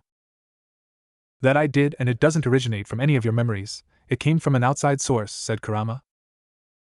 You mean someone sent that dream into my head? But for what? From our perspective, it looked like the white beings were attacking the green beings' home and laying siege on them. It must be some sort of warning for us. You mean that someone is trying to warn us that those white guys are coming to this planet? In that case, I don't think I'm the only one getting these dreams then. It's possible that Superman may have also received it as well, given that he's one of the strongest heroes here, said Kurama. Naruto let out a yawn. Well, we could return to Metropolis and have a small chat with the guy if he did have it. But for now I'm going back to sleep and I hope I don't get that crazy dream again. Naruto laid back on his bed and was almost asleep when his phone started ringing. Much to his annoyance, he picked up the phone and scrolled to see that it was an email, then read the contents before finally going to sleep. Not before mumbling something about having something else to do when at Metropolis. The next day, we find Naruto riding on Sigmiz as they flew through the skyscrapers of Metropolis.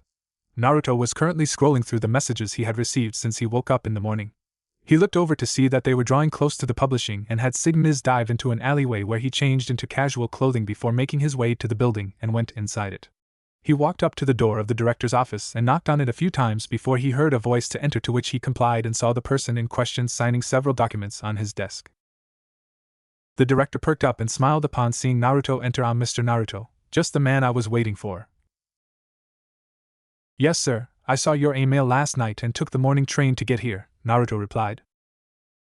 "I'm glad that you could make it here in good time, and I have to say congratulations to you and your godfather, cause once the novel hit the bookshelves, everyone scrambled for a copy till there none left, and began making many numerous requests for another distribution or a release of a sequel. My boys in the press are making themselves busy with more copies." The director reached into the cabinet below his desk and took out a white envelope which he held out to Naruto. "Here's your first paycheck. Try not to spend it all in one place." "Thanks very much," said Naruto with a smile while receiving the envelope, then opened it to read the amount written on the check and let out a low mental whistle at what he saw. "Goes to show the large number of closet perverts in this place," said Kurama. Naruto ignored him and paid attention to the director as he spoke. "My boys in the press are making themselves busy with more copies to keep up with the reader's demand. I also intend to introduce the next installment after some time," said the director. "Okay, sir, just let me know when it is needed, then I'll be sure to provide the next one for publishing," said Naruto. "Like I said before, it will be a pleasure working with you." The director stood from his seat with a hand extended. "Same here." Naruto took the hand in his and shook it with a smile. Then he left the building and was currently swinging through the city with Sigmiz flying next to him. "Now that we're done with that, we should go looking for Superman and have a chat with him about this supposed warning." He swung to the top of a skyscraper and went into a cross-legged position in order to draw in natural chakra to achieve sage mode. The issue is that due to the area being heavily industrialized, there was a serious lack of nature, which in turn means the time taken to absorb natural energy will increase, while it would be the opposite if he were to be in an area with a large majority of nature. It took Naruto about 5 minutes until he was able to activate Sage Mode, then started to scope around for Superman's energy signature, and so far he wasn't locating it. Better move around a little to find him. He jumped off the building and took to swinging through the city. After hours of waiting and searching the entire city until nighttime, Naruto came to an annoying conclusion. Superman wasn't in the city, and he has been unintentionally stood up. The ninja sat at the edge of a building, eating a cup of ramen while grumbling something about people not being where they're supposed to be at the time, among other things. Even Signis was annoyed about its master having his time being wasted as well. I came all this way aside from getting paid to have a talk with Superman about something important only to wait for this guy to show up from who knows where? Naruto ranted as he finished what's left of the ramen for him to casually toss the empty cup over the edge of the building to fall into the open trash can below. Might as well go and get a room in a ho-ha. He was about to deactivate his Sage mode when he picked up a rather familiar energy signature west of his position. I wonder what he's doing here, especially out of his territory? Said Kurama. Only one way to find out, Signis. I need a ride. He leapt onto Signis's back and directed it towards where the signature was located as they took off. The duo flew past the city outskirts and over a large pine forest until they came upon a single building with a giant satellite dish surrounded by a mesh fence with a signboard which Naruto read it to be Wayne Tech, Metropolis Substation. Naruto noticed that several people were on top of the satellite dish. He saw a trio of scientists were facing off against Batman, whom he tracked, and someone else was with him. He's a black-haired man wearing a blue bodysuit with a red and yellow emblem of an S on the chest, a long red cap, and red boots. Naruto immediately recognized him to be Metropolis Man of Steel, Superman. There's the guy I was looking for this whole time, but there's something up with those scientists. They don't feel human at all, thought Naruto. Not to mention that the negativity in their emotions are rather strong, said Kurama. Naruto nodded in agreement. Then he saw the scientists make a run for it with Batman and Superman pursuing them. Might as well help them out with detaining those guys. They were just about to swoop in when Naruto suddenly clenched his head in pain as the visions from last night assaulted his mind, and apparently the same could be said for Superman, who plummeted to the satellite much to Batman's confusion. One of the scientists took out some sort of device and pushed a button, causing some beeping sound to be heard. Batman quickly went to pick up Superman and jumped off whilst using his grapple gun to swing away right as the substation began to explode. Naruto was able to recover from the throbbing pain in his head and looked to see the duo get knocked into the air by the explosion. He quickly fired 2 chakra chains from his palms to wrap around their waist, then Signis carried them away from the destroyed building before placing them a safe distance and landing on the ground. Not too far from the destroyed building, they saw the scientists stand up with broken bodies which instantly repaired themselves. Then they walked away with one of them smirking at the heroes. Naruto wanted to pursue, but he needed to check on both Batman and Superman. Batman narrowed his eyes upon seeing the ninja once again. What are you doing here? Same could be said for you, but if you must know, I came to Metropolis to have a talk with Superman about something important when I sensed both of you over here and came to check things out, Naruto replied. Batman was about to question him further when they heard a groan and turned to see Superman sitting up with a hand on his head. What happened? You tell me, said Batman. I don't know, I saw images and they were so intense, and then that's all I remember. Superman looked over Batman's shoulder to see Naruto. And you must be Zenko. I've heard about you, and my cousin told me about how both of you work together to fight Livewire.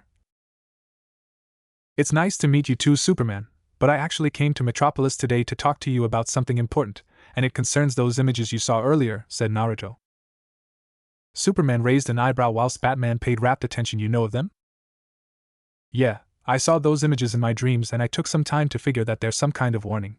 So I thought to come over to see if you were receiving the same thing, and I can see that you saw them too. Superman nodded in affirmation to Naruto's statement. Then it might have something to do with those scientists, since they obviously didn't want to leave behind any trace of evidence, Batman spoke up. What do you mean? Asked Superman. Over the past few months, I've detected several security breaches on our monitoring network. And no one's taken responsibility? No, but this might lead to something more than I thought. There could be someone or something trying to weaken your security for something vital to its plans, said Naruto. I wish I could stay and look more into this, but I'm expected back at Metropolis, said Superman. Another key to the city? Batman spoke sarcastically. Superman reached into his utility belt and took out a pair of wristwatches which he held out to Batman and Naruto. Here, they're signal watches. Call if you need any help. In that case, Naruto, after taking the watch, then reached into his ninja pouch and took out what appears to be a 3-pronged kunai with intricate inked markings on the handle. This is my Hiroshin kunai. If you need me, then all you need to do is throw it, and I'll appear instantly.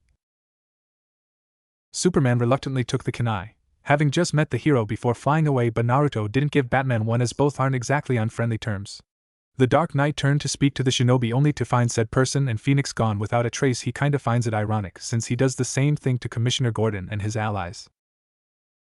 Naruto was at Gotham City and was perched on the spire of a clock tower as he watched a live stream video of the Metropolis News channel on his iPhone. Good evening, this is Snapper Carr reporting. It's been 6 months since Senator J. Alan Carter's disarmament plan was gratified. While Superman has been working round the clock to disarm hundreds of deadly warheads, public support had swelled. The screen changed to Superman taking apart the missiles stored within the artillery room, then switching to the citizens cheering him on in approval of his actions. Yet some remained skeptical. The screen switched to Snapper Carr having an interview with a man wearing a red bodysuit which has a mask with yellow wing ornaments on both sides, lightning bolt designs on the waist and gloves, yellow boots, and the emblem comprising of a lightning bolt over a white disc on the chest. Naruto recognized him to be the Flash with the title of the fastest man alive, which kinda makes him have thoughts of challenging the hero to a race with his chakra mode. EY. The big guy's heart is in the right, but give me a break, I'm the fastest man alive. The Flash dashed in a red blur to appear behind the reporter to tap him on the shoulder before returning to his previous position, and even I can't be in 5 places at once. Still, with more missiles being dismantled every day, most of us can rest knowing that Superman is watching over us, said Snapper Carr. Naruto ended the streaming with a slight frown on his face. True, those nuclear missiles possess great potential for destruction, but on the other hand, it is the strongest offensive weapon against opposing forces. He could also acknowledge that Superman was pretty powerful judging from his past milestones, but Flash has a good point. The Man of Steel can't possibly shoulder the entire world's burdens all by himself. Naruto's past experiences back in the Elemental Nations and a temporarily resurrected Itachi taught him to rely on others to achieve his goals. Kurama, I get the feeling something big is gonna happen and we're all going to be caught unawares, thought Naruto. He could sense a wave of concern from Byako as well over the matter. Same here, the brooding man's word about the network being breached and this disarming of the missiles are too closely linked to that dream which we're still receiving every night, said Kurama. Yeah, it's making me feel edgy too. Naruto heard a strange sound and looked up only to be surprised upon seeing a large flaming meteorite fall from the sky crash into the middle of the city. I wonder what that is. I better go and check it out. He leapt off the building and swung in direction of the crash site with Sigmas flying alongside him for further investigation. Over at Metropolis, Clark Kent was in the bathroom and washing his face at the sink. After watching the late news about him as Superman disarming the missiles to the citizens' approval, he went to bed for a restful night when he was assaulted with the grotesque visions once more, and was the reason why he went to the bathroom to clear his mind. His thoughts strayed to the new hero whom he had met with Batman, and recalled how he too had the same visions and spoke of them as warnings, but can't seem to figure it out though. He also remembered feeling a little ticked when Kara spoke about Senko as she stuttered in certain parts during their conversation with a flustered look on her face, making him suspect that she must have used her X-ray vision to look through his mask and had intentions to have another talk with the guy. Beep, beep, beep, beep, beep, beep.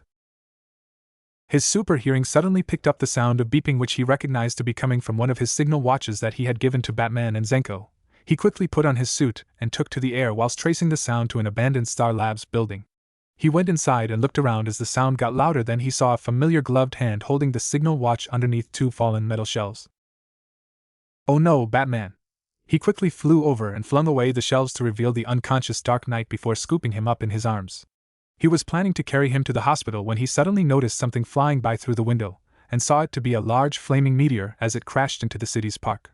Superman flew overhead and placed Batman under care of the medics nearby and went to investigate the meteorite as the firefighters worked on putting out the flames with the SWAT team nearby for any potential, and the media had also arrived to record the whole thing.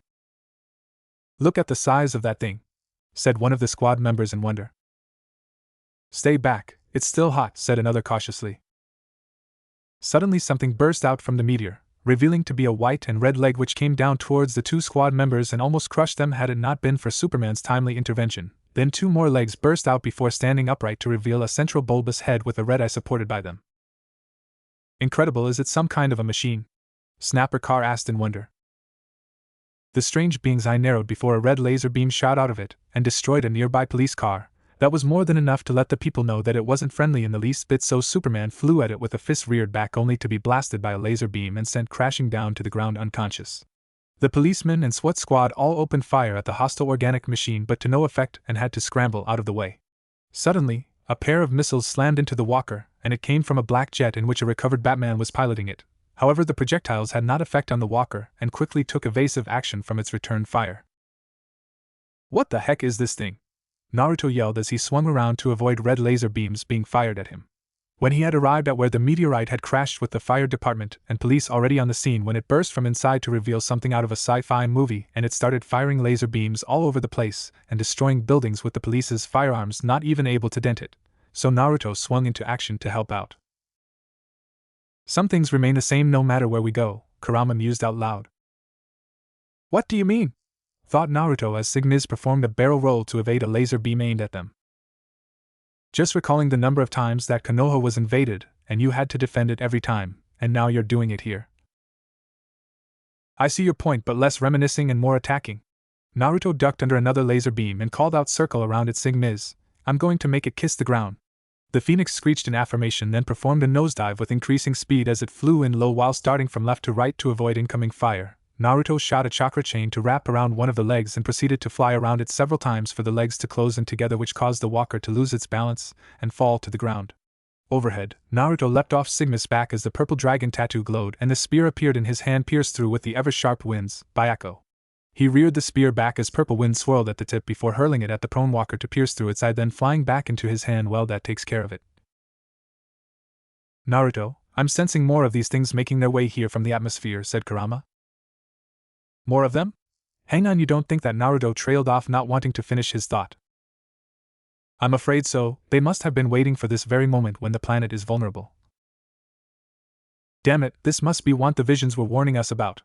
I'll need to regroup with Superman and hopefully push these guys back. Till then I'll have my shadow clones help evacuate the citizens to safety. Naruto crossed the middle and index fingers of each hand to create a mass number of duplicates as they saluted the original before moving in different directions to carry out their assigned mission. Naruto homed in on the Hiroshin kunai given to Superman and disappeared in a yellow flash. Then he appeared in the middle of a street littered with debris and wreckages of vehicles. He looked up to see Superman fly straight at an alien walker near the bridge and punched it consecutively into the side. Then he punched through the eye and was tearing it open when the walker blasted him away into the side of a building with debris falling on top of him.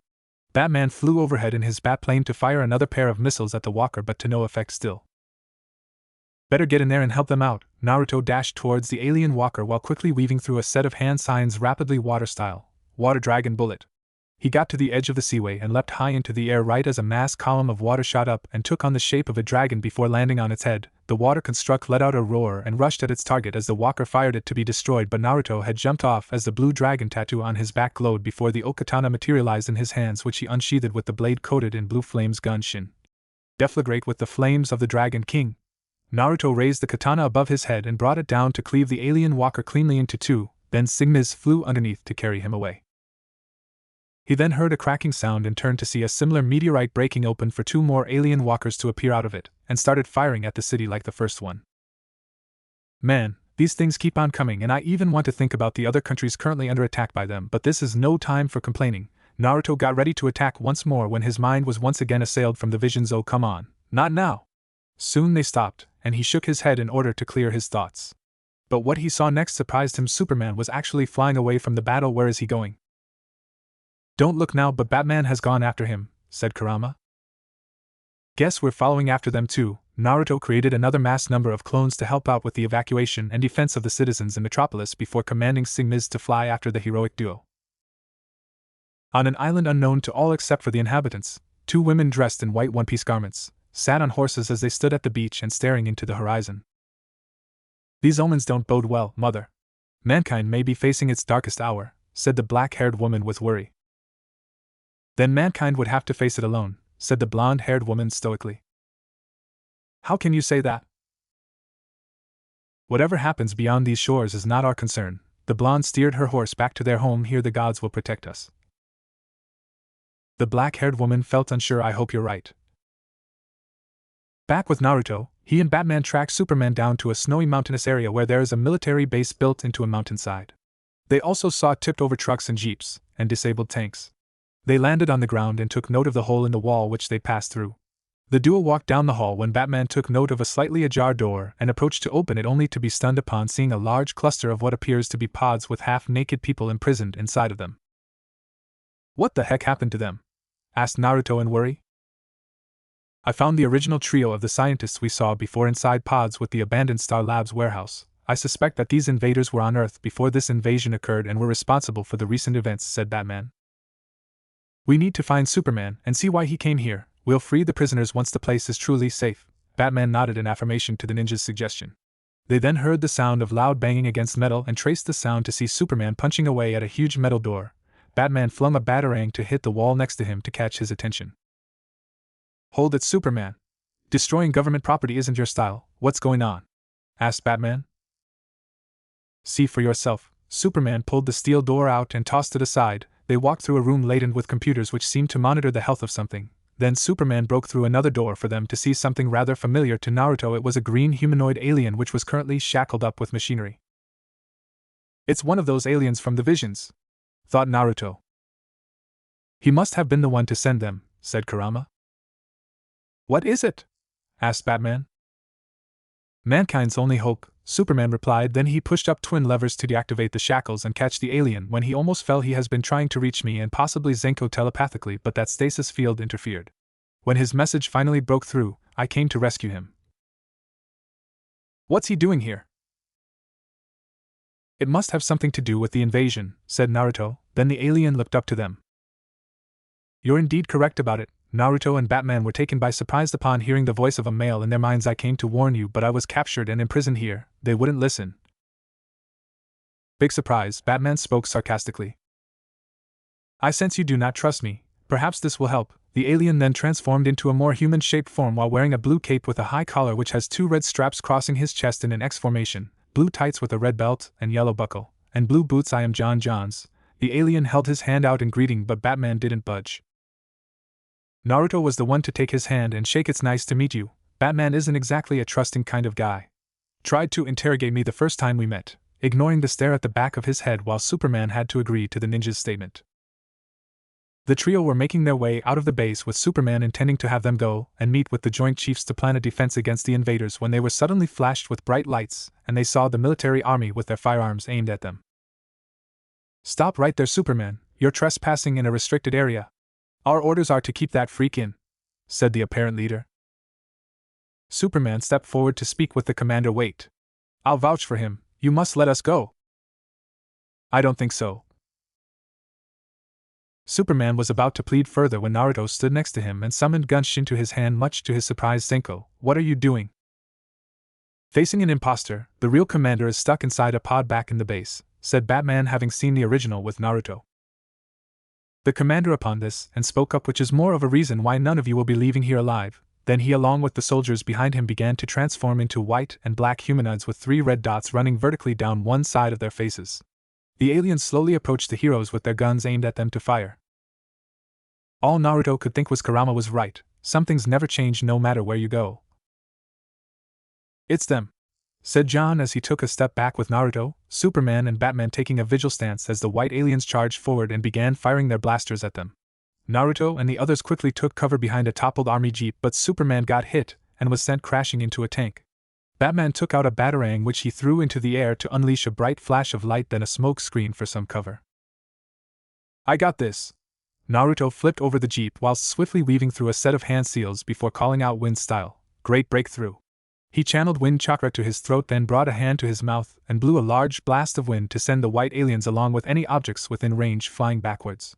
Some of the white aliens were quick to recover and began shooting at him. Naruto jumped and flipped to avoid the lasers, then responded by throwing a single wind-enhanced shuriken and formed some more hand-signed shuriken shadow clone jutsu. Then the shuriken multiplied into 1,000 copies of the original and sliced through the aliens into puddles only for to reform themselves. Zenko, get clear. Naruto turned to see Superman holding up a tank, and Batman helping an injured John to his Batwing to make their escape. Naruto threw a Hiraishin kunai to strike close to the Man of Steel and warped towards before giving him the go-ahead to throw the tank at the aliens, which caused a large explosion and enough time to take to the skies for an escape. That was close, said Batman. John, however, shook his head. We're not safe yet. Look, he gestured to the window for the group to see what appears to be a fleet of the alien fighters which opened fire upon them, especially the Batwing. They obviously want the green alien dead, said Kurama. Well, that's not gonna happen, Naruto responded. He shot out a chakra chain to pierce through a wing of an alien fighter and rappelled himself up to it from Sigma's back whilst forming a blue spinning sphere in hand Rasengan.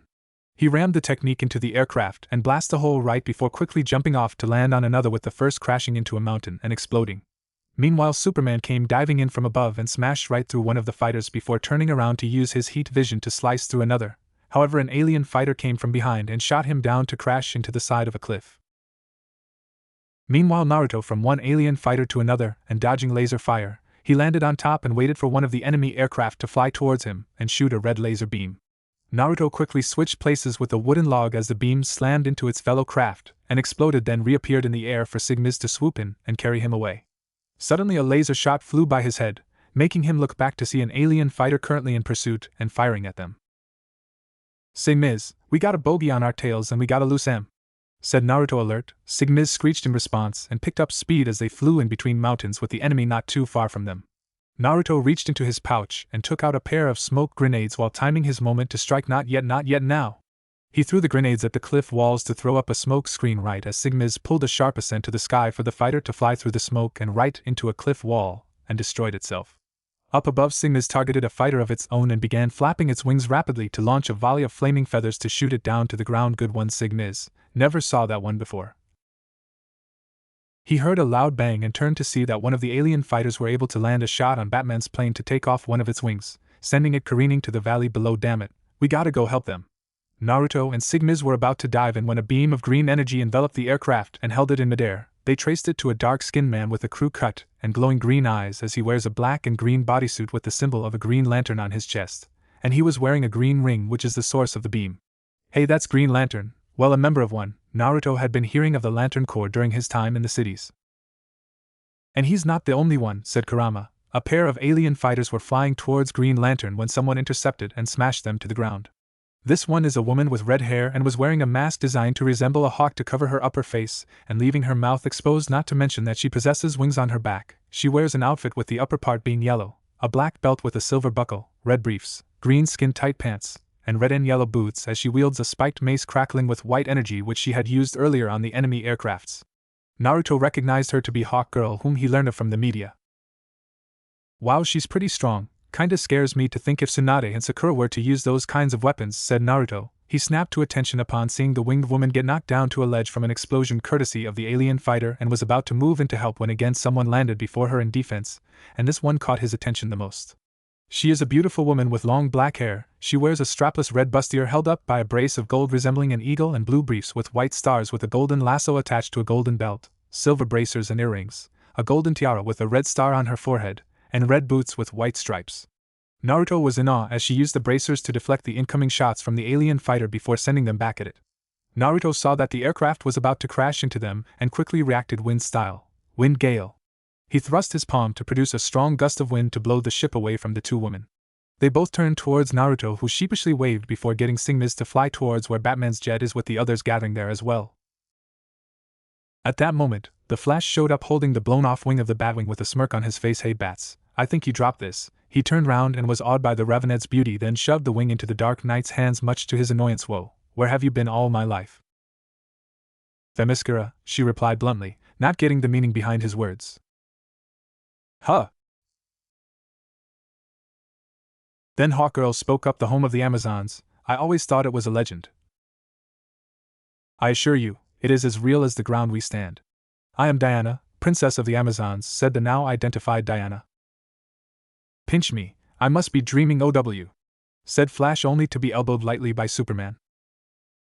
Themyscira is protected by the gods, but I could not stand idly by while the rest of the world is in danger, Diana continued to explain. Naruto smiled and actually bowed, much to Kurama's shock, as the blonde is never one to be formal. Well, it's a pleasure to meet you, Diana Heim. The pleasure is mine as well, although I am surprised to see a phoenix accompanying you, as they're known to symbolize purity, creativity and protection among others, said Diana, finding it curious for a mythological bird to be attached to a male in man's world. Sigmis grew attached to me when he was a chick after I saved him from a crazy bird, been with me ever since, and is a great partner to me, Naruto replied with a smile despite it being hidden behind the mask. Well, I'm just glad that you all showed up when you did, said Superman thankfully. John spoke. No, not luck, I telepathically summoned them. Look, I'm usually pretty quick on the uptake, but would someone please tell me what the heck is going on here? Said Flash confusedly, getting everyone to look at the green Martian. Which also includes those visions which you had been sending to Superman and I, Naruto added. A couple minutes after Superman helped weld the damaged wing back to the Batwing with his heat vision, John was finally ready to tell them his story. We first encountered them 1,000 of your Earth years ago. It was a golden age, our Martian civilization was at the height of its peace and prosperity. And then they arrived. Where they came from, no one knew, but they were determined to make our planet their own.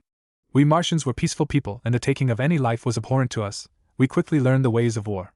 For centuries, the battle raged on, every trait of our once glorious civilization was obliterated. We fought valiantly, but the invaders were parasites who fed on our psychic energy. As we grew weaker, they grew stronger, and even absorbed our shape-changing abilities. Finally, a small group of Martian survivors planned one final desperate attack. Inside their underground stronghold, we unleashed a powerful nerve gas which paralyzed them. The attack was successful, but the cost was dear. I was the only survivor, the last of my kind. I sealed up their citadel to keep them in a constant state of suspended animation. For over 500 years, I stood over them, but then while I was in my hibernation cycle, astronauts from Earth unsealed the stronghold and accidentally revived the invaders. Flash spoke up at that. Wait, those astronauts never said anything about finding life on Mars. Some pen pusher in Washington probably decided that it should be classified information, said Green Lantern with Flash nodding in agreement. I don't think that's the case, said Naruto after having a mental conversation with Kurama, and came upon a disturbing conclusion. What do you mean? Asked Batman curiously. Remember what John said earlier before, that the white aliens had absorbed his people's ability to shape-shift, so it's highly likely that the astronauts were captured and replaced, with one of them being Senator Kelly, who pushed for the movement of the disarmament of the nuclear weapons and having Superman be their protector. And even before that, Batman spoke of numerous breaches in the global monitoring network, which could mean one thing, said Naruto.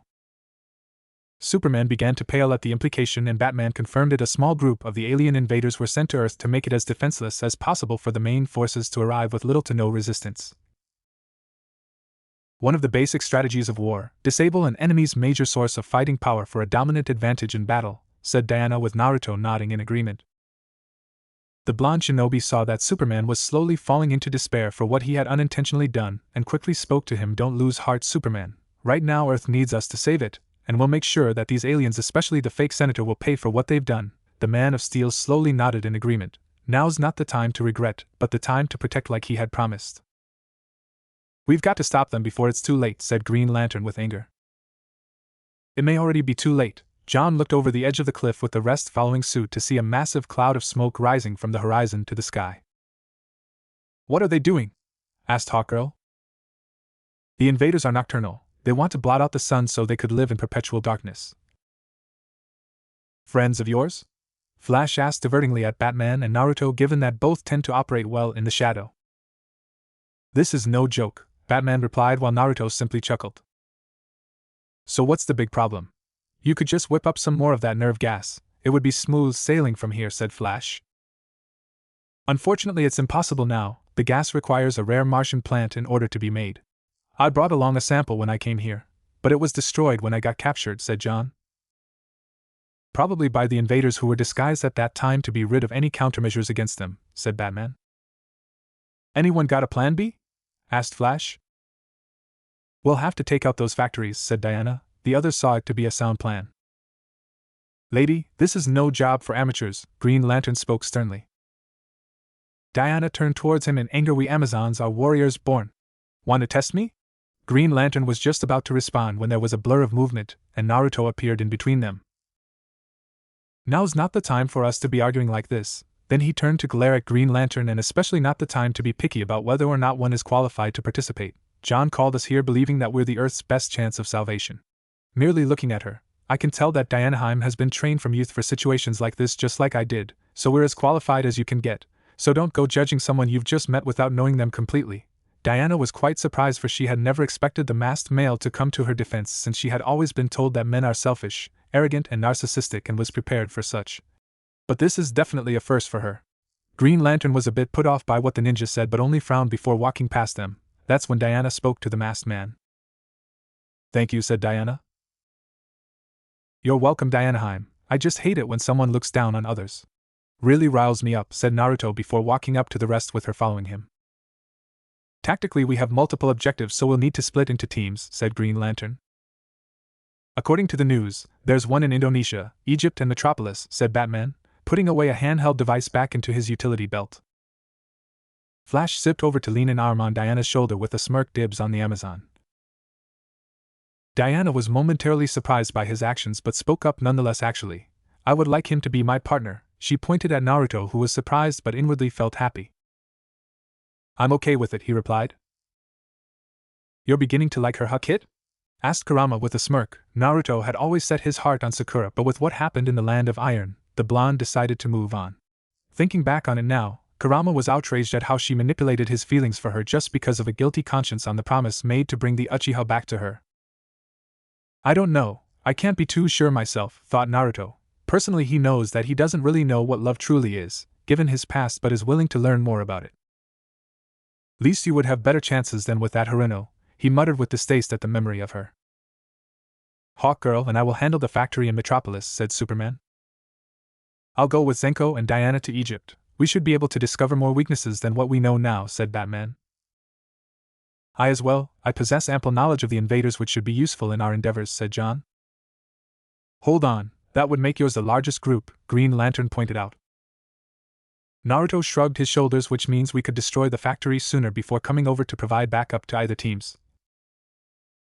Green Lantern could only frown in response in that case. I'll be taking Flash with me to handle the factory in Indonesia. He grabbed said hero and dragged him away despite protest. Minutes later, the assigned teams took off towards their marked destinations. Sometime later, Flash and Green Lantern had arrived at the forest of Indonesia and were standing on the edge of a cliff to scope around the area of which the alien factory was currently situated, with several alien walkers patrolling the perimeter. That's our target. Now listen up, here's the plan. Green Lantern began to talk, but Flash cut him off. What plan?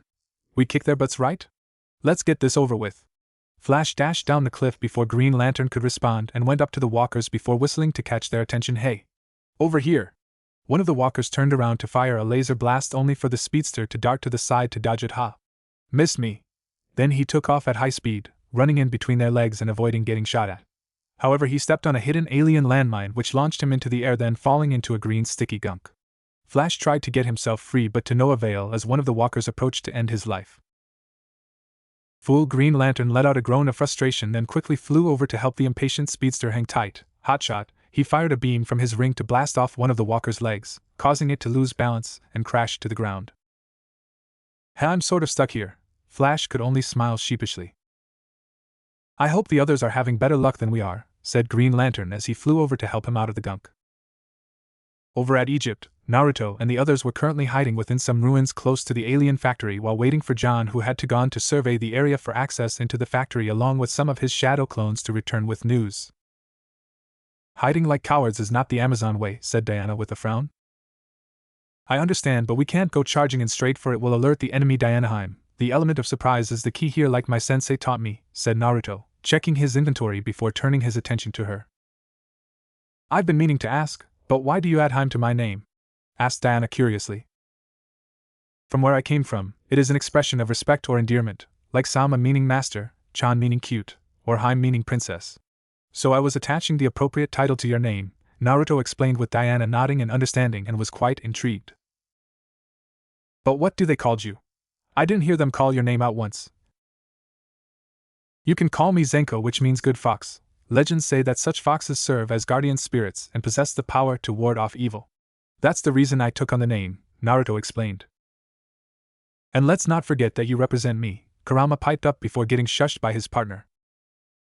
I've never heard of such legends, said Diana, her natural curiosity slowly getting the best of her.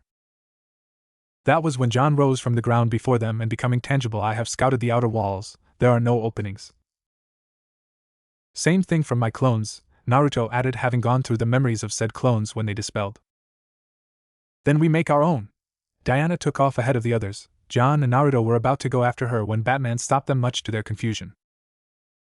Wait, let's see what she can do, said Batman. They watched as Diana took out a golden lasso, then quickly descended to avoid a laser blast from the alien walker. She twirled it in the air before throwing it to rope one of the legs.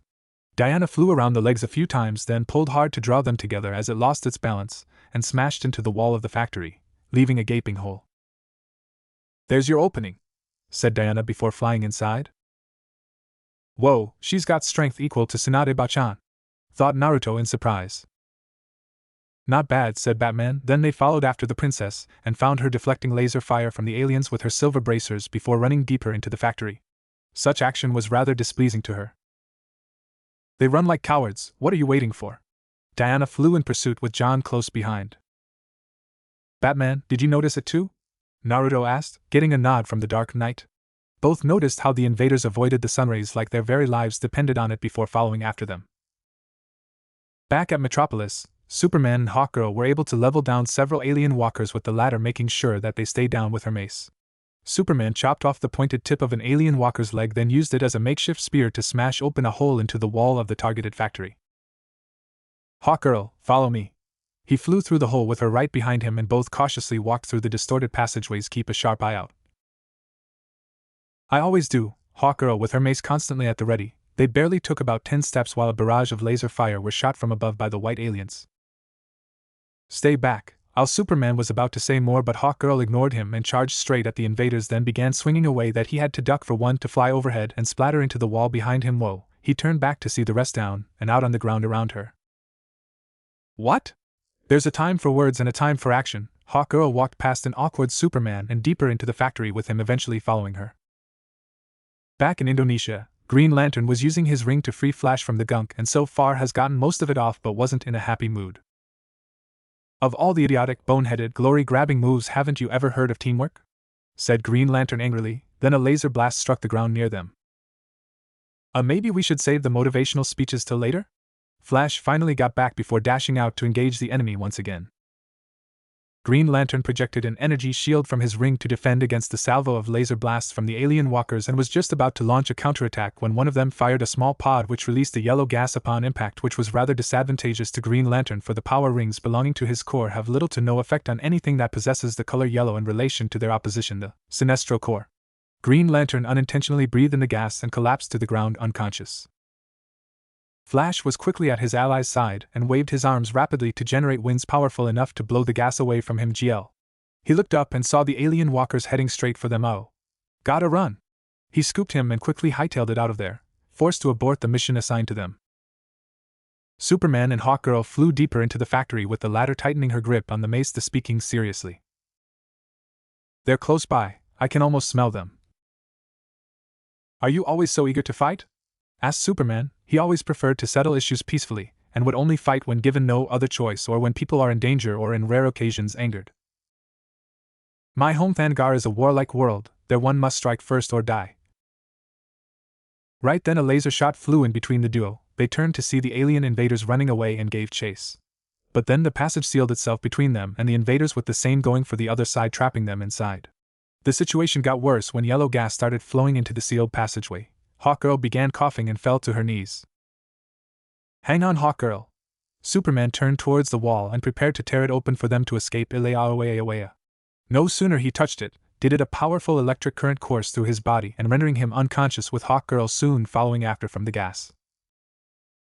Back in Egypt, the group were currently engaging the alien invaders as they traversed the alien factory.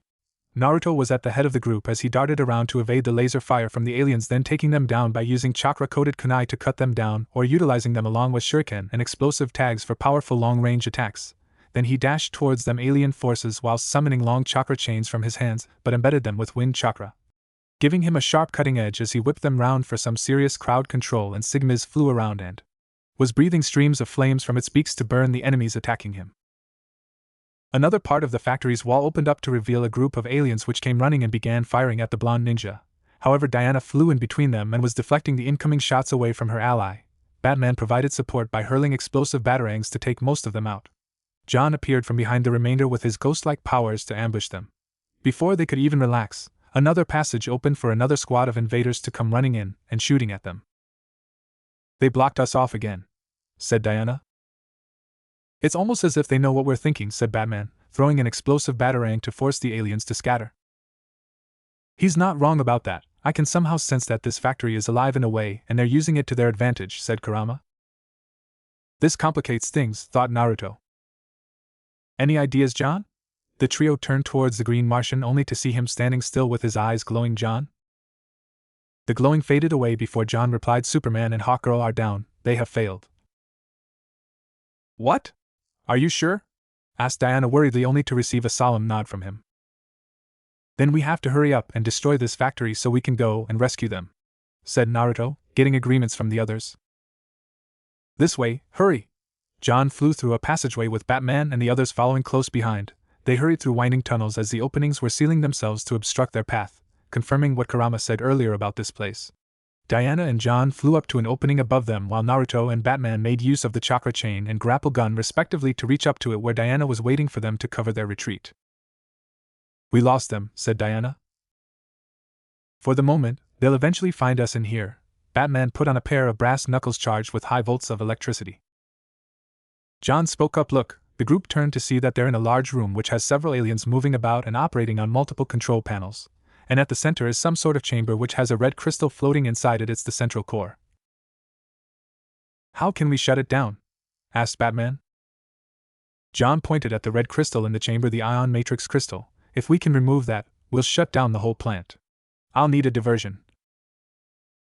"One diversion coming right up, hidden mist jutsu." Naruto lifted one arm up with a half-ram hand sign and the other with same hand sign at his chest, and a thick mist covered the area. Batman seized the opportunity to fling a batarang to slice through a pipe which spilled out black liquid on a pair of aliens below. Diana herself pulled out a pipe to release a thick smoke in addition to the mist. That was more than enough for John as he turned ghost-like and phased into the ground and head towards the crystal whilst Naruto, Batman and Diana kept the aliens busy. John reappeared near the chamber and quickly grabbed a distracted alien and tossed him over the edge to the ground below. Then he went to grab the red crystal and take it out of the chamber. Suddenly the entire factory began to quake with parts of it exploding. However, John was unaware for a white alien appearing from a ledge above and shot him with its blaster. He let out a cry of pain and fell to the ground along with the crystal. "John!" Diana quickly knocked away the surrounding and quickly flew over to him. "Get him out of here!" Batman called out as he punched an alien with his electrified brass knuckles. "We'll cover your escape." Naruto flung a handful of kunai wrapped in tags which released high amounts of voltage upon contact with some of the aliens. Diana nodded in affirmation and quickly flew away from the fight. However, one of the aliens pushed a button on the nearby control as the passage ahead began to seal itself up. Batman used his grapple gun to catch up with them whilst grabbing the crystal along the way, with Naruto tossing explosive tags behind him and triggering them to delay the pursuit. But Diana and John barely got through, with Naruto and Batman being trapped on the other side. Batman repeatedly punched at the wall in hopes of breaking it down, and Naruto began preparing a Rasengan to blast it away. The duo turned to see the white aliens slowly close in on them with blasters at the ready and Signis screeching at them not to get any closer to Naruto and Batman. The purple dragon tattoo on Naruto's shoulder blades glowed faintly as he thought of a plan out of this tight situation, knowing full well that the aliens have no intentions of taking prisoners. "Senko! Batman!" Diana realized that they didn't make to the other side and was rushing back to save them, but as she got close, there was the sound of laser fire with the wall bulging several times, and then there was silence. Her eyes widened in disbelief at what had just happened and still wanted to go and help had it not been for John stopping her from going any further. "Wait. There's nothing we can do more for them," said John. "You mean their..." Diana couldn't bring herself to finish the sentence. "Gone," John finished for her with sadness. Diana could only look back at the sealed tunnel with sorrow, especially for the masked warrior who was friendly and cooperative, unlike the stories of men which her mother would tell her of. "Hera, help us." While John and Diana thought Naruto and Batman was gunned down by the white alien invaders on the other side of the sealed tunnel, they were unaware of what was really occurring with the duo. Naruto focused on the enemy as they took aim with their blasters, ready to fire at them. "Get ready to move once I create an opening for our escape," Naruto whispered to Batman. The Dark Knight was confused at first but nodded in affirmation to the plan. Right before the aliens opened fire, Naruto had many chakra chains to shoot out from his back and enclose them in a dome-like structure against which the lasers would then bounce off upon collision. The aliens soon stopped firing when their attacks proved ineffective. That was when the chains dispersed to reveal Naruto finishing the last set of hand seals and was taking in a deep breath, wind style. Great breakthrough. Then he blew a large blast of wind to which knocked away everything in its path, which included the aliens. Sigmis joined in by opening its beak to unleash a stream of fire which fused with the wind to transform into a massive fiery blast. Batman was momentarily stunned at the sight of the powerful attack but snapped back into focus as they ran down the now free pathway towards a possible exit. More white aliens appeared to attack them, but Naruto and the Dark Knight made use of their incendiary kunai and batarangs respectively to ward them off. "We need to find the exit quickly before they can box us in again," Batman called out. "There's no need to worry about finding a way out when I can simply make one." Naruto formed his signature hand sign to create a shadow clone, surprising Batman yet again as he watched them weave their hands around to conjure a large blue spiraling energy sphere, then held it before them. Giant Rasengan. They charged forward and rammed it into the wall to blast a large hole through it, but they kept going and continued blasting through wall after wall with Batman while the aliens were in pursuit of them. Eventually Naruto threw the last wall to emerge from the factory. they turned round to see the aliens backing away instead of continuing the chase. Batman looked up to the sky to see the sun shining its rays upon them just like I suspected. They seemed to be highly susceptible to ultraviolet rays, which explains why they quickly constructed the factories to block out the sun. Like a stereotypical vampire, is there any way we can turn things around? I feel that our backs are pretty much against the wall right now, asked Naruto. Batman held up the red crystal. I believe I can modify the ion matrix crystal to perform the opposite of its original function. I hope you can do it fast so we can meet up with the others. I have to return to my lair over at Gotham to use the tools needed there to do so. Okay, I'll come along and wait at Gotham before heading to Metropolis to back the others up and turn the tables on the invaders, said Naruto. Then both heroes began to make their way to Gotham City to prepare the means for a counterattack against the white aliens. Back in Metropolis, things were taking a turn for the worst. Numerous parts of buildings were broken apart and spread out among the streets alongside wrecked and burning vehicles. People were running in a state of panic and chaos, with a few others seizing the opportunity to break into stores and steal various items. The police and the military are doing everything they can to oppose the threat, but their crippled battle strength isn't putting the odds in their favor. Up above on the top of a tall building are Diana and John, looking down at the ensuing chaos, with the former feeling appalled by it. She was expecting the citizens to at least join forces with their military to fight against the invaders, but instead they performed selfish acts in order to save themselves. She couldn't help but feel that they were not worth the deaths of the two fallen heroes. Perhaps Mother was right about mankind. They're nothing but untamed savages, Diana spoke with disgust. Do not judge them too harshly, they act out of fear, John spoke up. The duo didn't need to wait much longer as Flash and a recovered Green Lantern arrived at the building, having been called over by John via telepathy. Sorry we're late, had to stop and help civilians, said Green Lantern. What did you call us back for? Asked Flash. Diana pointed at the alien factory ahead of them. Superman has been captured. He's trapped somewhere inside there with Hawkgirl.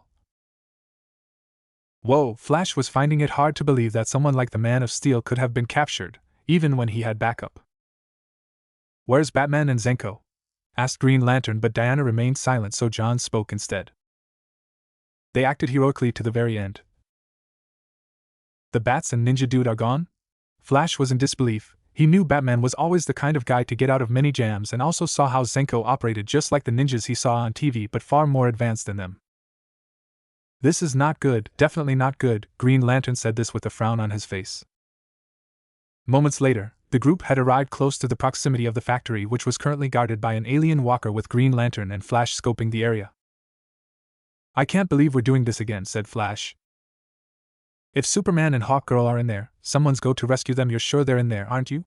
Green Lantern turned towards John, who remained silent. John.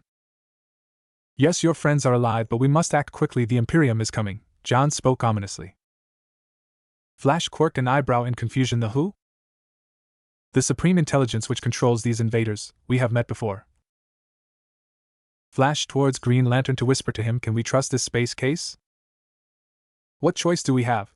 Green Lantern whispered back before speaking to the rest. Okay, we're going in. Flash, create a diversion. Diana, watch my back. Diana placed her hands on her hips with a smirk. You want to rely on an amateur? Green Lantern could only growl inwardly at the snarky response before speaking up. Alright, let's move. The group split into two directions, with Green Lantern, Diana and John going down a route while Flash took another, with the latter running in between the alien walker's legs to appear behind it. Flash threw a rock at the head to catch its attention as the alien robot turned round and began firing at him, but he quickly outran the laser fire to strategically position himself close to a hidden explosive mine, then taunted it to attack him again. The alien walker approached, then raised one of its legs to stomp on him, only for the speedster to move out of the way for it to strike the landmine and have the leg destroyed. The walker, unable to maintain its balance, toppled to the ground and exploded. The group made their way inside the factory, with Flash soon rejoining them. Soon after, a pair of alien invaders were patrolling the passageway, so John transformed into one of them and led them to the others before striking them both down from behind. The group continued on with their search for Superman and Hawkgirl, with John in the lead while cautiously keeping out of sight to avoid being detected by the alien invaders. They stopped before a wall where John placed a hand on it and concentrated his powers for a moment before speaking up. I sense that they're somewhere behind these walls, said John. Diana approached the wall and tried to push it down to make a way through, but to no avail. It's no use. We'll have to find another way. Stand back. Green Lantern stepped forward and aimed his ring at the wall to fire a thin green energy beam and began to cut a hole through it. John looked up to the ceiling. We haven't much time left. Eventually Green Lantern was able to cut a hole through the wall, and there they found Superman and Hawkgirl hung from the ceiling unconscious. They ran to help them, but John suddenly spoke up. Wait. Something is not right. At that moment, the unconscious heroes suddenly woke up to reveal red eyes, confirming John's suspicions as the hole behind them quickly sealed itself up before they could pass through it. It's a trap. Green Lantern called out in alert. Then small openings appeared in the ceiling which then proceeded to expel yellow gas that was all too familiar with Green Lantern and Flash. Everyone struggled for consciousness, but they eventually succumbed and laid out on the ground. The Superman and Hawkgirl stood before them with smirks on their faces before transforming to reveal that they're the alien invaders. Meanwhile, the Batplane was closing in on the outskirts with Naruto riding on the wing as he didn't want to attract much attention, and so had Signiz revert to his chick form and stayed within the hood.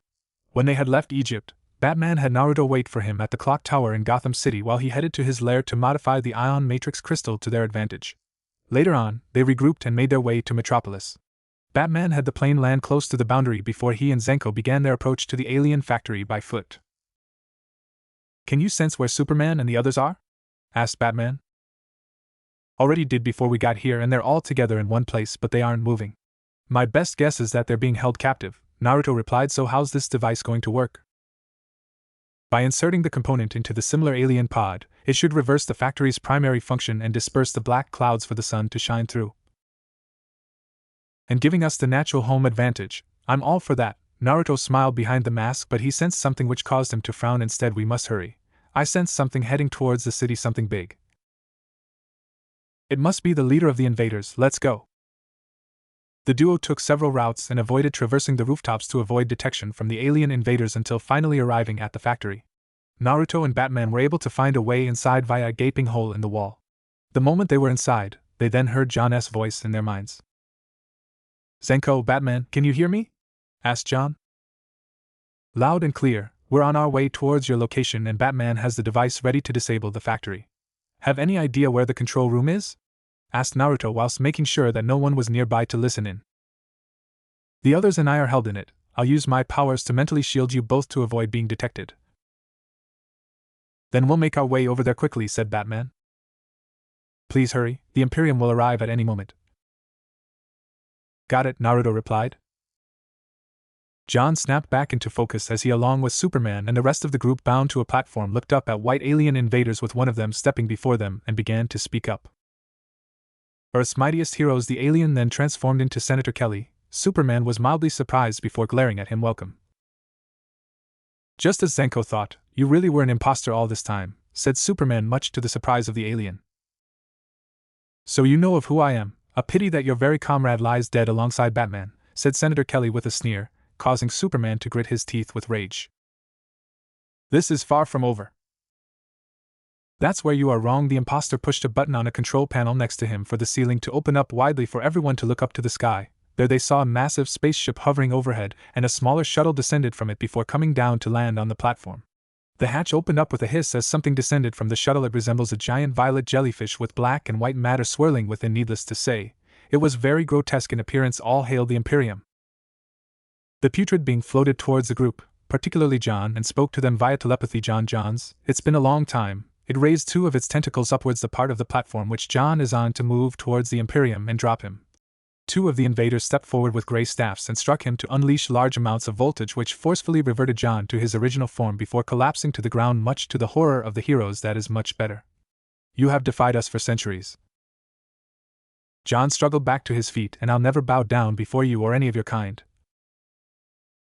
Then we will personally see to finishing what should have been accomplished long ago, the elimination of the last Martian. The Imperium lashed out with its tentacles to grab John, then drew him within itself as he screamed out in pain.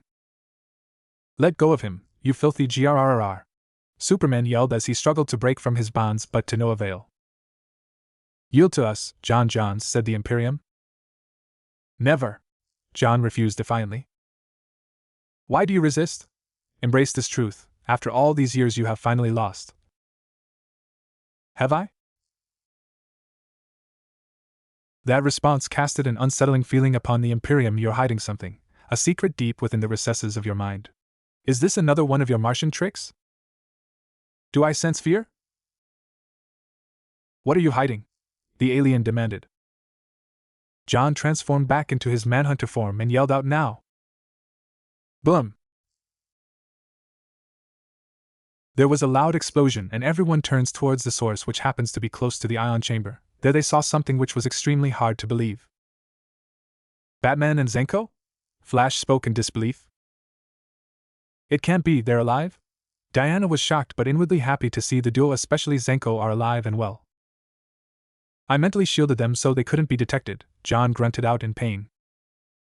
"Sorry we're late. Needed to prep up for the retaliation strike," said Naruto as Batman inserted the device through the damaged shield of the ion chamber to attach to the crystal and was activated, causing the crystal along with the fluid inside to change from red to blue.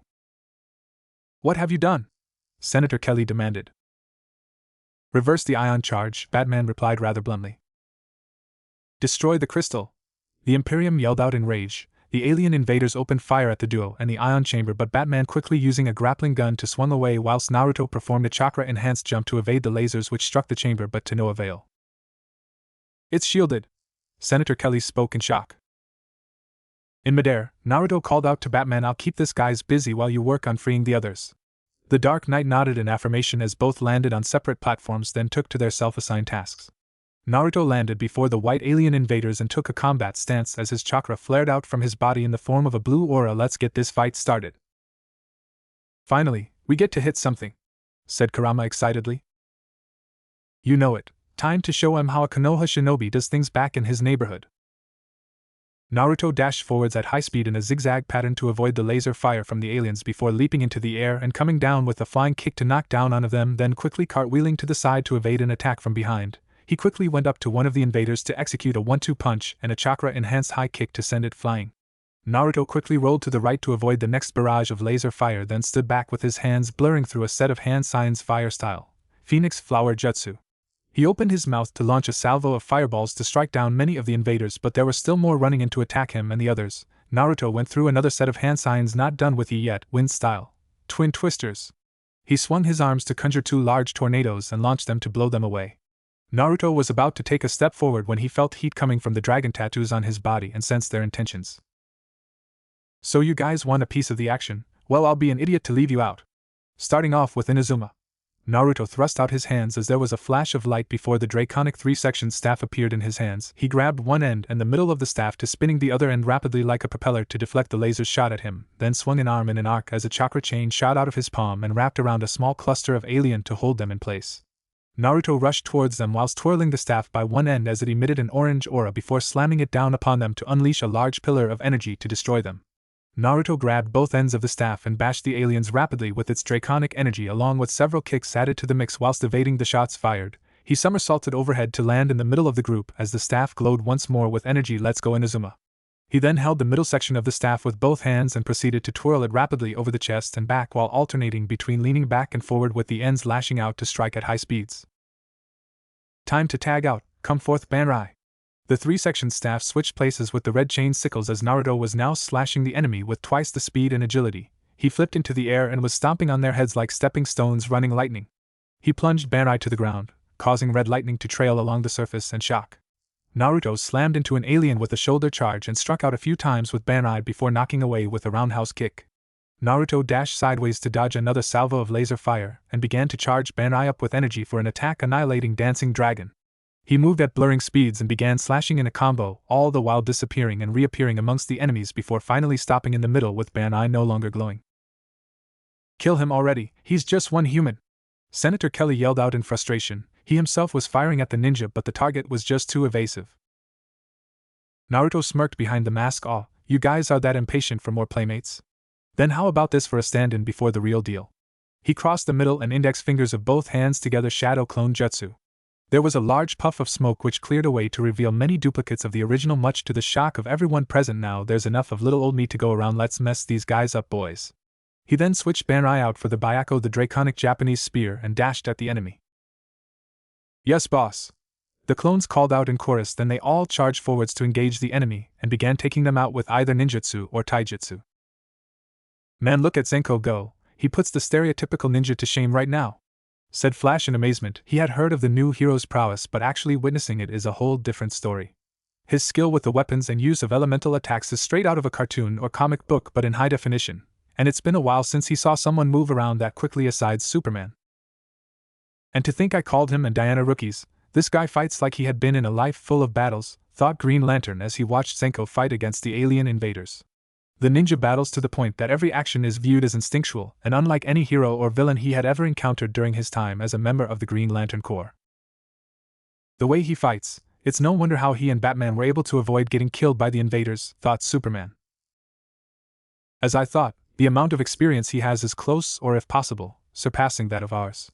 How many and what kind of battles has he taken part of to reach up to this level? Thought Batman as he used a laser gun to help free the others from their bindings. The Dark Knight had been trained by ninjas during his younger days and could see traces if not higher levels of training from the ninja's actions, making him all the more curious about his origins. By the gods of Olympus, I never would have thought that I would encounter a man would fight with the burning aura of a warrior. I wonder whom his teachers are to be able to train him into such a state, thought Diana as she watched her ally engage the enemy on his own, and could see how he made it a priority to make the invaders focus on him and away from them, and the ion chamber, until its process is complete. Even now she wishes to be free and immediately move to assistance him before there was a chance of him being overwhelmed. He fights like it's second nature to him, thought Hawkgirl. Although highly proficient with the mace, she was also experienced in other weapons, and so was really impressed with Senko upon seeing the way he wielded his weapons. Soon enough, the reversal of the ion charge was now complete as the factory launched a blue energy beam to the sky and pierced through the dark clouds, causing them to dissipate, and the sunlight finally shone through. The sun's UV rays effect was instantaneous, for any which was shone upon melted into a puddle with screams of agony, while the others quickly took cover to avoid evaporation. John managed to break free from the Imperium's grasp and grabbed it by the tentacles before forcefully pulling it into the sunlight, all the while taunting it. "You live underground and shun the light. Why? Does it burn your pale putrid skin?" "No!" The Imperium shrieked in pain as its skin steamed and bubbled as the sun shone upon it. "Oh, that's one nasty sunburn," Flash commented, looking pretty revolted. Superman seized the opportunity to absorb the sun's rays to re-energize and then used his heat vision to free himself. He tore off a large part of the upper platform and raised it to serve as a shield for Batman to work on freeing the others without interference, which he did so with Diana first. Superman used his heat vision to free Hawkgirl, with her doing the same by using her mace to smash the restraints holding down Green Lantern. Diana smashed the binds holding Flash as he dashed straight into the fight to help out Senko. Hawkgirl went swooping in with her mace swinging left and right to bludgeon the alien invaders. Flash was nothing more than a red blur as he blitzed through the opposition and knocking them out of his way. Green Lantern used his ring to encase his enemies before slamming them hard into the ground. Diana and Superman took to tearing open large parts of the factory's roof to let in more sunlight, and exposing the invaders to it, much to their horror. Naruto looked to see Batman currently taking cover behind a pillar while a group of invaders continued to fire at the Dark Knight, and immediately dashed over to help lightning style. Electro Grenade, a small blue sphere of electrical chakra formed in a palm, which he then threw at the aliens to unleash a discharge, causing them to twitch and spasm due to the afflicted paralysis. Batman then seized the opportunity to jump out from behind to the pillar to throw an explosive batarang at the immobile invaders and destroy them. He simply nodded at Naruto and moved on to face the next enemy.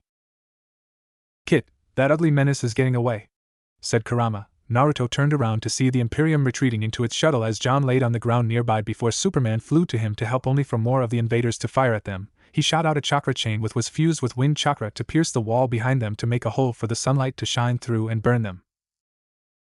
Diana saw the shuttle attempting to escape to the mothership and quickly launched her lasso to prevent it from escaping. The shuttle fired a laser beam at Diana, which forced to block the shots with her bracelets and to let go of the rope. Hawkgirl flew at the shuttle and proceeded to smash at it repeatedly, giving Diana the chance to retake the rope and pull it away from the mothership. They heard a screech and looked to see Singmiz in his true phoenix form with Naruto on his back with Gunshin the draconic katana flying up to help them as he too began slashing at the hull of the shuttle, with Hawkgirl resuming her attacks. "Now Gunshin, punish them with the flames of the Dragon King." The blade of the katana lit up in blue flames before he swung it to unleash a large crescent to slice cleanly through the shuttle, with Hawkgirl's last strike serving as the death blow. The Imperium shrieked in despair as its completely destroyed shuttle plummeted into the factory, and almost crushed Batman had it not been for Flash getting him out of the way in time, then exploded upon crashing to the ground. "We need to get out of here," said Flash as he saw parts of the factory beginning to explode. "Not without them." Superman pointed at the people trapped in pods nearby. He used his heat vision to break them out, but two of the alien invaders started to fire at him, but a recovered John appeared from behind and quickly took them out. "Flash, give me a hand." Flash rushed on over to help but was a little put off by the slime on them Ugros. No time to be whiny, ready. Some of Naruto's surviving clones jumped up to the platform and began carrying the people out of the pods. Don't call me that. Flash picked one up and ran after the rest. The whole place is about to blow, Hawkgirl called out. Everybody stay close to me. Superman, Naruto's clones, and Flash gathered the civilians in one place before Green Lantern used his ring to encase them in a bubble, then immediately took off with the others quickly following after him, and soon they escaped from the exploding factory. The black clouds are clearing away and the sunlight now shines upon the earth once more. However, the heroes saw that the alien mothership was making its escape. Those cowardly aliens are fleeing, said Diana angrily. They won't get very far though, said Naruto with a smirk. What do you mean? Asked Superman confusedly. Wait for it. Boom! Everyone looked up to see the alien mothership suddenly explode in a rather massive way, then they all turned to a chuckling Zenko. What did you do? Asked Green Lantern. While I was fighting the aliens before you guys joined in, I had Sigmiz carry a shadow clone up to their ship and place a lot of specially customized exploding tags, then set them to detonate once they're clear of the Earth's atmosphere. I'm pretty sure that no one wants these guys to go leeching off another planet, said Naruto, getting nods of understanding and agreement. Not to mention they were infused with my chakra. Good to see that they performed up to my expectations, said Kurama proudly. Yeah, but I think we should lay off them unless under extreme emergencies, thought Naruto. Whatever you say, the fox shrugged. But now, we need to deal with the rest of the invaders left on the planet, said Superman. Then let's get to it. I could use some R&R afterwards, said Naruto. Flash nodded in agreement. You and me both, pal. A TV switched on to display Snapper Carr standing amongst the ruins of the alien factory days later. This is Snapper Carr. In the aftermath of the Metropolis meltdown, majority of the alien invaders have been eliminated. Superman and a tag group of heroes have driven out remaining packets of resistance, helping to restore order around the world. The screen switches to display Superman and the other heroes destroying alien walkers and factories in different countries. Despite this stunning victory, some are warning that we must remain vigilant. The scene changes to a press conference with a dark-skinned military general speaking from a podium. We got lucky this time. What will we do when another group of aliens attempt to invade our planet just like these ones almost did? The screen was turned off to reveal that it was Batman watching the news in his Batcave. He reclined on his seat with a hand on his chin as he thought on the statement which the general had just made. Sometime later, a massive space station was seen orbiting the Earth. Inside, Superman was looking through the window in awe at the sight of the Earth. Incredible. Do your stockholders know about this, Bruce? Superman turned towards the approaching Batman. A blind item hidden in the aerospace R&D budget. This watchtower will act as an early warning system for detecting other threats of invasion from space, said Batman. The elevator door opened up for Flash and Diana, who now goes by the name Wonder Woman, to walk towards them while holding cups of iced mocha. And it has a fully stocked kitchen, said Flash, then he offered a cup to Superman. Iced mocha? No thanks, the Man of Steel politely refused. Flash simply shrugged before sipping on the drink. Suit yourself, more for me. Diana sipped her own and was quite surprised with the foreign but pleasant taste. They don't have these on Themyscira. Stick around, princess, I'll show you the ropes. Perhaps I will. Say, Miz, wait up. Everyone turned to see the phoenix flying around whilst chirping excitedly, with Zenko running after the flaming bird and trying to catch it, and was able to do so successfully before turning towards the others. Sorry about that, it's our first time in outer space, and Sigmiz was overexcited. Heh, who wouldn't? Said Flash with a shrug of his shoulders. Then Green Lantern and Hawkgirl descended from the higher level to join the group, with the former speaking up. An impressive installation. Most impressive, but what's it to do with us? Superman was silent for a moment, then he spoke. I once thought that I could protect the world by myself, but I was wrong. He gestured through the window towards the Earth. Working together, we saved the planet, and I believe that if we stayed together as a team, we would be a force that could truly work for the ideals of peace and justice. What? Like a bunch of super friends? Asked Flash. Superman smiled in response. More like a Justice League. Do you have any idea how corny that sounds? But maybe the big guy's got a point. With all of us behind it, it just might work. Flash strode forward and placed his hand on Superman's own. Count me in. Me too, Green Lantern joined in by placing his hand over theirs. And me, Hawkgirl was next. Diana looked a bit hesitant. My mother may not approve, but I find man's world to be intriguing. I'll gladly join. She walked up to them and placed her hand over theirs. The group turned their attention towards Naruto. So how about it, Zenko? This new club could use an awesome ninja like you, said Flash.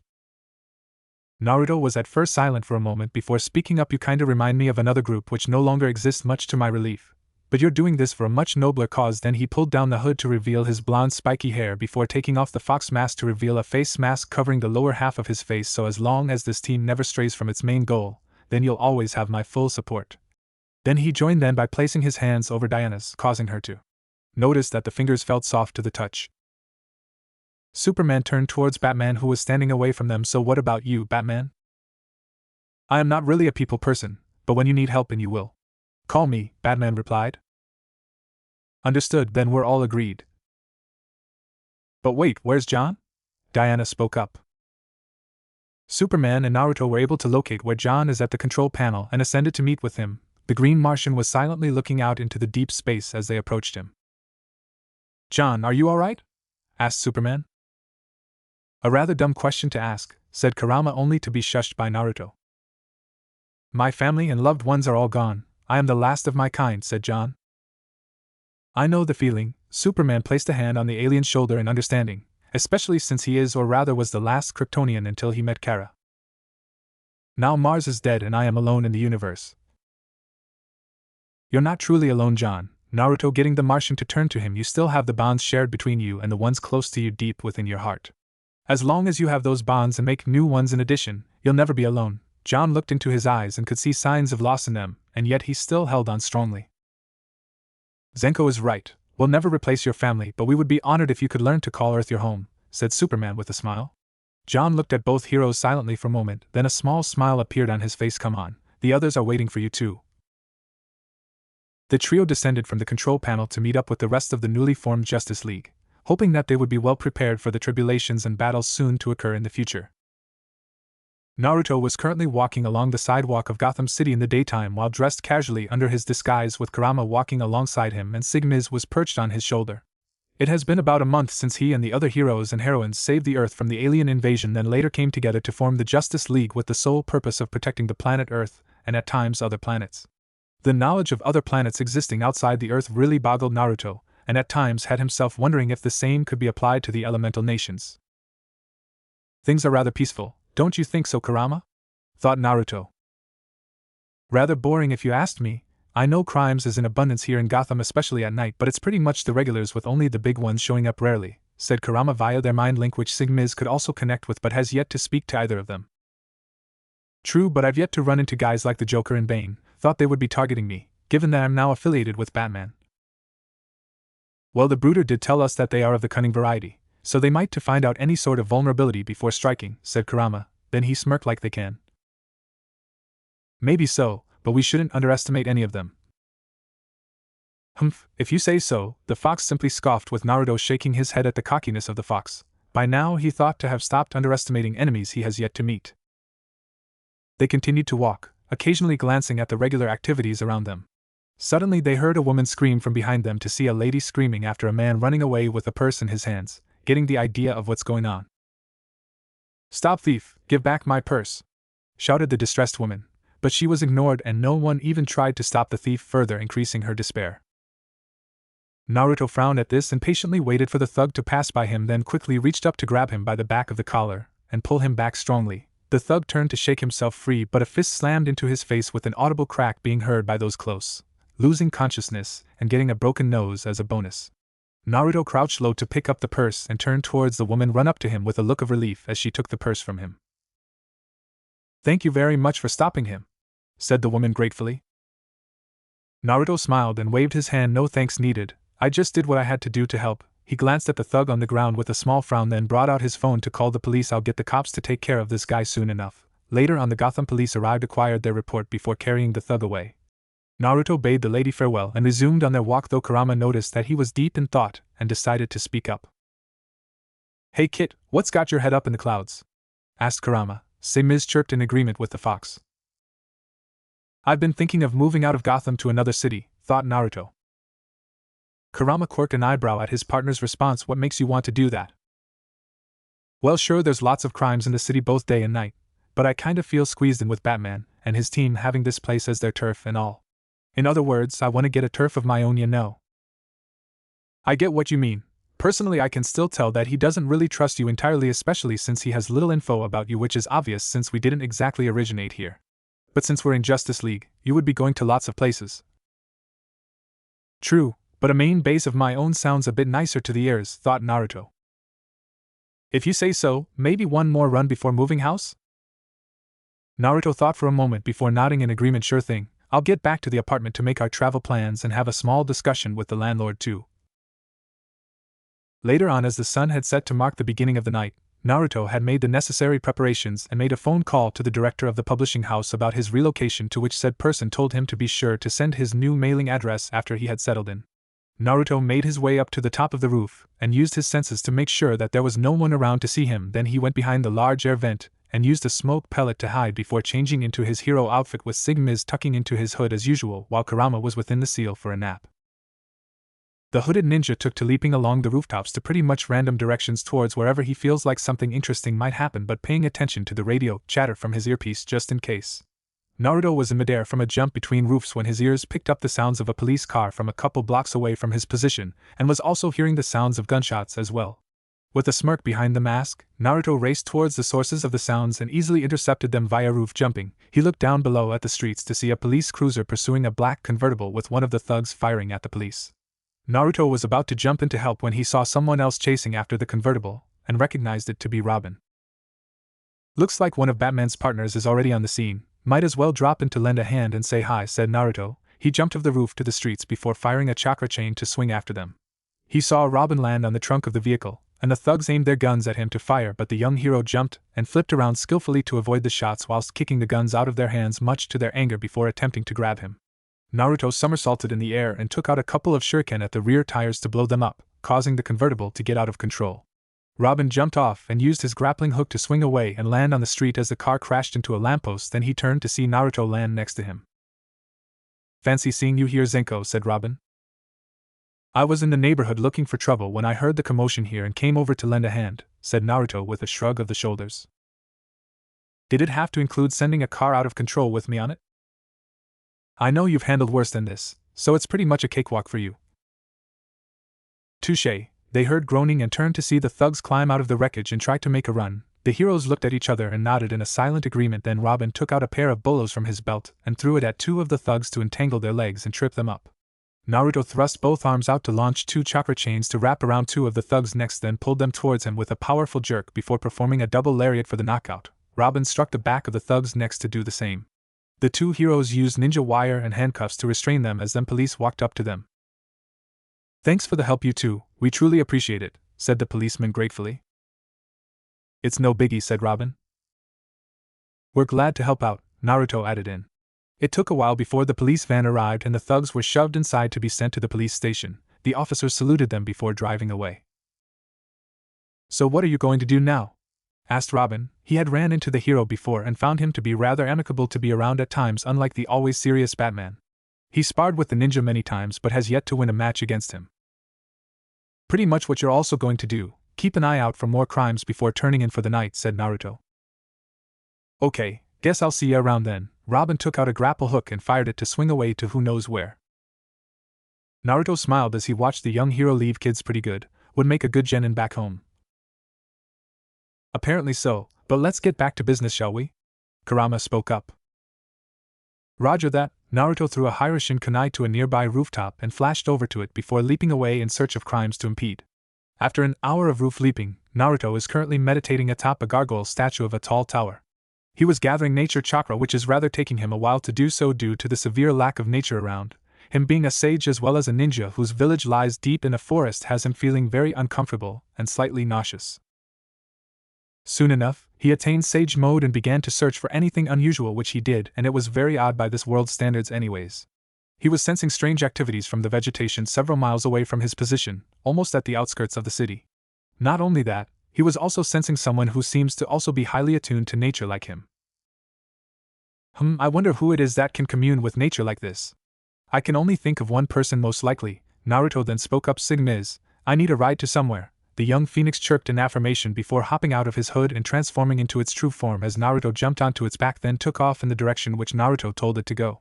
It didn't take them too long till they were flying above what looks to be an abandoned botanical garden, though not exactly abandoned given that he senses the plants be far more healthy than any plant growing by itself. "If it is who I think it is, better watch yourself," said Kurama. "I know Kurama, though personally I've been wanting to meet her for a while now. Hearsays can't inform one so much as from the horse's own mouth, as they say," said Naruto. He had Sigmiz land on the rooftop before cautiously gaining entrance through a skylight and silently descending to the ground with a chakra chain.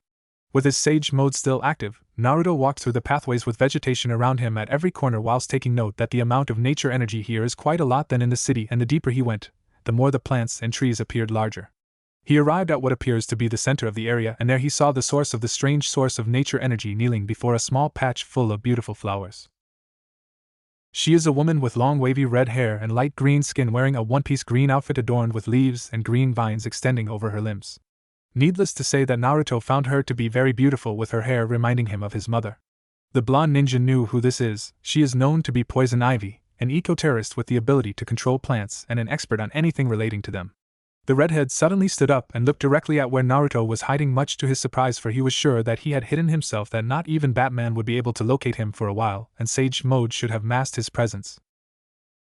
"There's no point in hiding anymore. My children had long since told me of your presence," said Poison Ivy. She watched as Naruto jumped from the tree and landed on the clearing. "Before I know about you, you're the new hero who goes by the name Zenko and is one of the heroes who defeated the aliens during the invasion." "Guess my reputation presides me now," said Naruto with a shrug. "Indeed, though it's unfortunate that your hero career ends here." She thrust her hand out as she commanded the vines and roots to attack the ninja. The plants were just a few meters away from him when they suddenly stopped for a moment before withdrawing themselves, much to her shock or disbelief, or maybe both. "What? Why are you not attacking him?" She listened to the voices of the plants, and was stunned at their response. "Cannot harm warm aura, one with nature's sage protector." She couldn't believe what they were telling her and turned to glare at the source of this strange development. "What did you do to my babies for them to not attack you?" Naruto crossed his arms while tilting his head slightly to the side. "I did nothing. I'm simply in a special state which I was trained in to become one with nature around me." "That's impossible. Only I am capable of communing with them, and no one else. Actually, there's one person in my village who was able to create and manipulate plant life. He even created a special place called the Forest of Death, which no one would dare enter at the cost of their life. The villagers would have mistaken you for your abilities if you were there," said Naruto, referring to the first Hokage with his wood release. "Not to forget Yamato as well as for me, I possess a unique energy that has a positive effect on nature." Poison Ivy continued to glare. "I refuse to believe unless you prove it." Naruto looked around for a few moments before his eyes set upon a potted plant, and by the looks of it is yellow and wilting, signs of a disease called bacterial wilt from what he could remember from Ino teaching him about plants for his mini garden. Naruto approached the plant and placed a palm on it with Kurama channeling chakra through him. Ivy watched in fascination as a yellow aura emitted from the ninja's hand and flowed into the plant, and was shocked to see it growing quickly and appearing more healthy than last seen. She even heard the rejuvenated plant whisper a thank you to him. "Is that proof enough for you?" asked Naruto.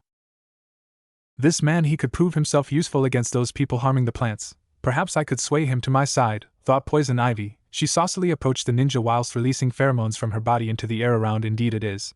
Perhaps we could come to an agreement." Naruto frowned behind his mask, and he noticed that the atmosphere is thick with a foreign scent which he was sure wasn't there before, and it seems to be originating from Poison Ivy herself. He felt his senses dulling for a few moments, but an automatic quick burst of his chakra restored them to normal. "Trying to control me, eh? Well, I'll just have to disappoint her," thought Naruto. He saw her reaching out for his mask and allowed her to remove it, but when she reached for the face mask he poked her forehead with a finger. "I believe that's enough for a freebie. And by the way, I'm immune to any kind of poison or pheromones which you would try to use on me." He wasn't wrong. At first Kurama and his Uzumaki genes granted him a strong healing factor. Later on, the sage training, true bonding with Kurama and bearing the young seal made him immune to poisons such that his cells would break them down and create an immunity to them. Poison Ivy was in shock at the revelation and became angered as the ninja's blue eyes twinkled with mischief and proceeded to attack him with punches and kicks. Naruto was rather impressed with her skills in close combat as he blocked and evaded her attacks. About over 10 minutes, Naruto jumped away from a visibly exhausted Poison Ivy who was still glaring at him. "How dare you make a fool out of me?" she yelled at him. I did little of the sort. On the other hand, you tried to control me, which I couldn't agree with. Naruto leaned back against a tree with several flowers around him growing from the influence of his chakra. With your power, I would be able to punish those people for destroying nature. Punishing, sure, but not to the point of killing. I understand your love of nature, since my village is literally entitled Kanahagakur, which means the village hidden in the leaves. I can't help but disagree with your methods because you would have so much more to lose, said Naruto. What are you talking about? Poison Ivy demanded. As far as she's concerned, she is getting rid of the ones responsible for nature's destruction. You may have killed those harming nature, but what about those who worked under them to earn money to cater for their families? Mothers and children waiting for their husbands/fathers to return safely to them. Elderly parents awaiting the visitation of their children and grandchildren, but your actions would have the unfortunate side effect of preventing that from ever happening. Unlike villains like the Joker among others, your reasons are far nobler than theirs, said Naruto. Poison Ivy opened her mouth to retort but stopped in her thoughts. All she wanted was to stop the instigators of destroying plant life, and that was it. She never did give much thought about the aftereffects, and would shrug it off. But now the thought of her breaking up happy families made her feel no different from her sworn enemies. Perhaps it was why Batman and his partners do everything to stop her, recalling his anger when he saw the people she had turned into bark and suspected he personally knew one of them well. So what would you have me do then? Let them continue to harm nature? She asked quietly. I'm not telling you to leave them be, but rather search for a more peaceful route in your mission. Surely you're aware of many others that care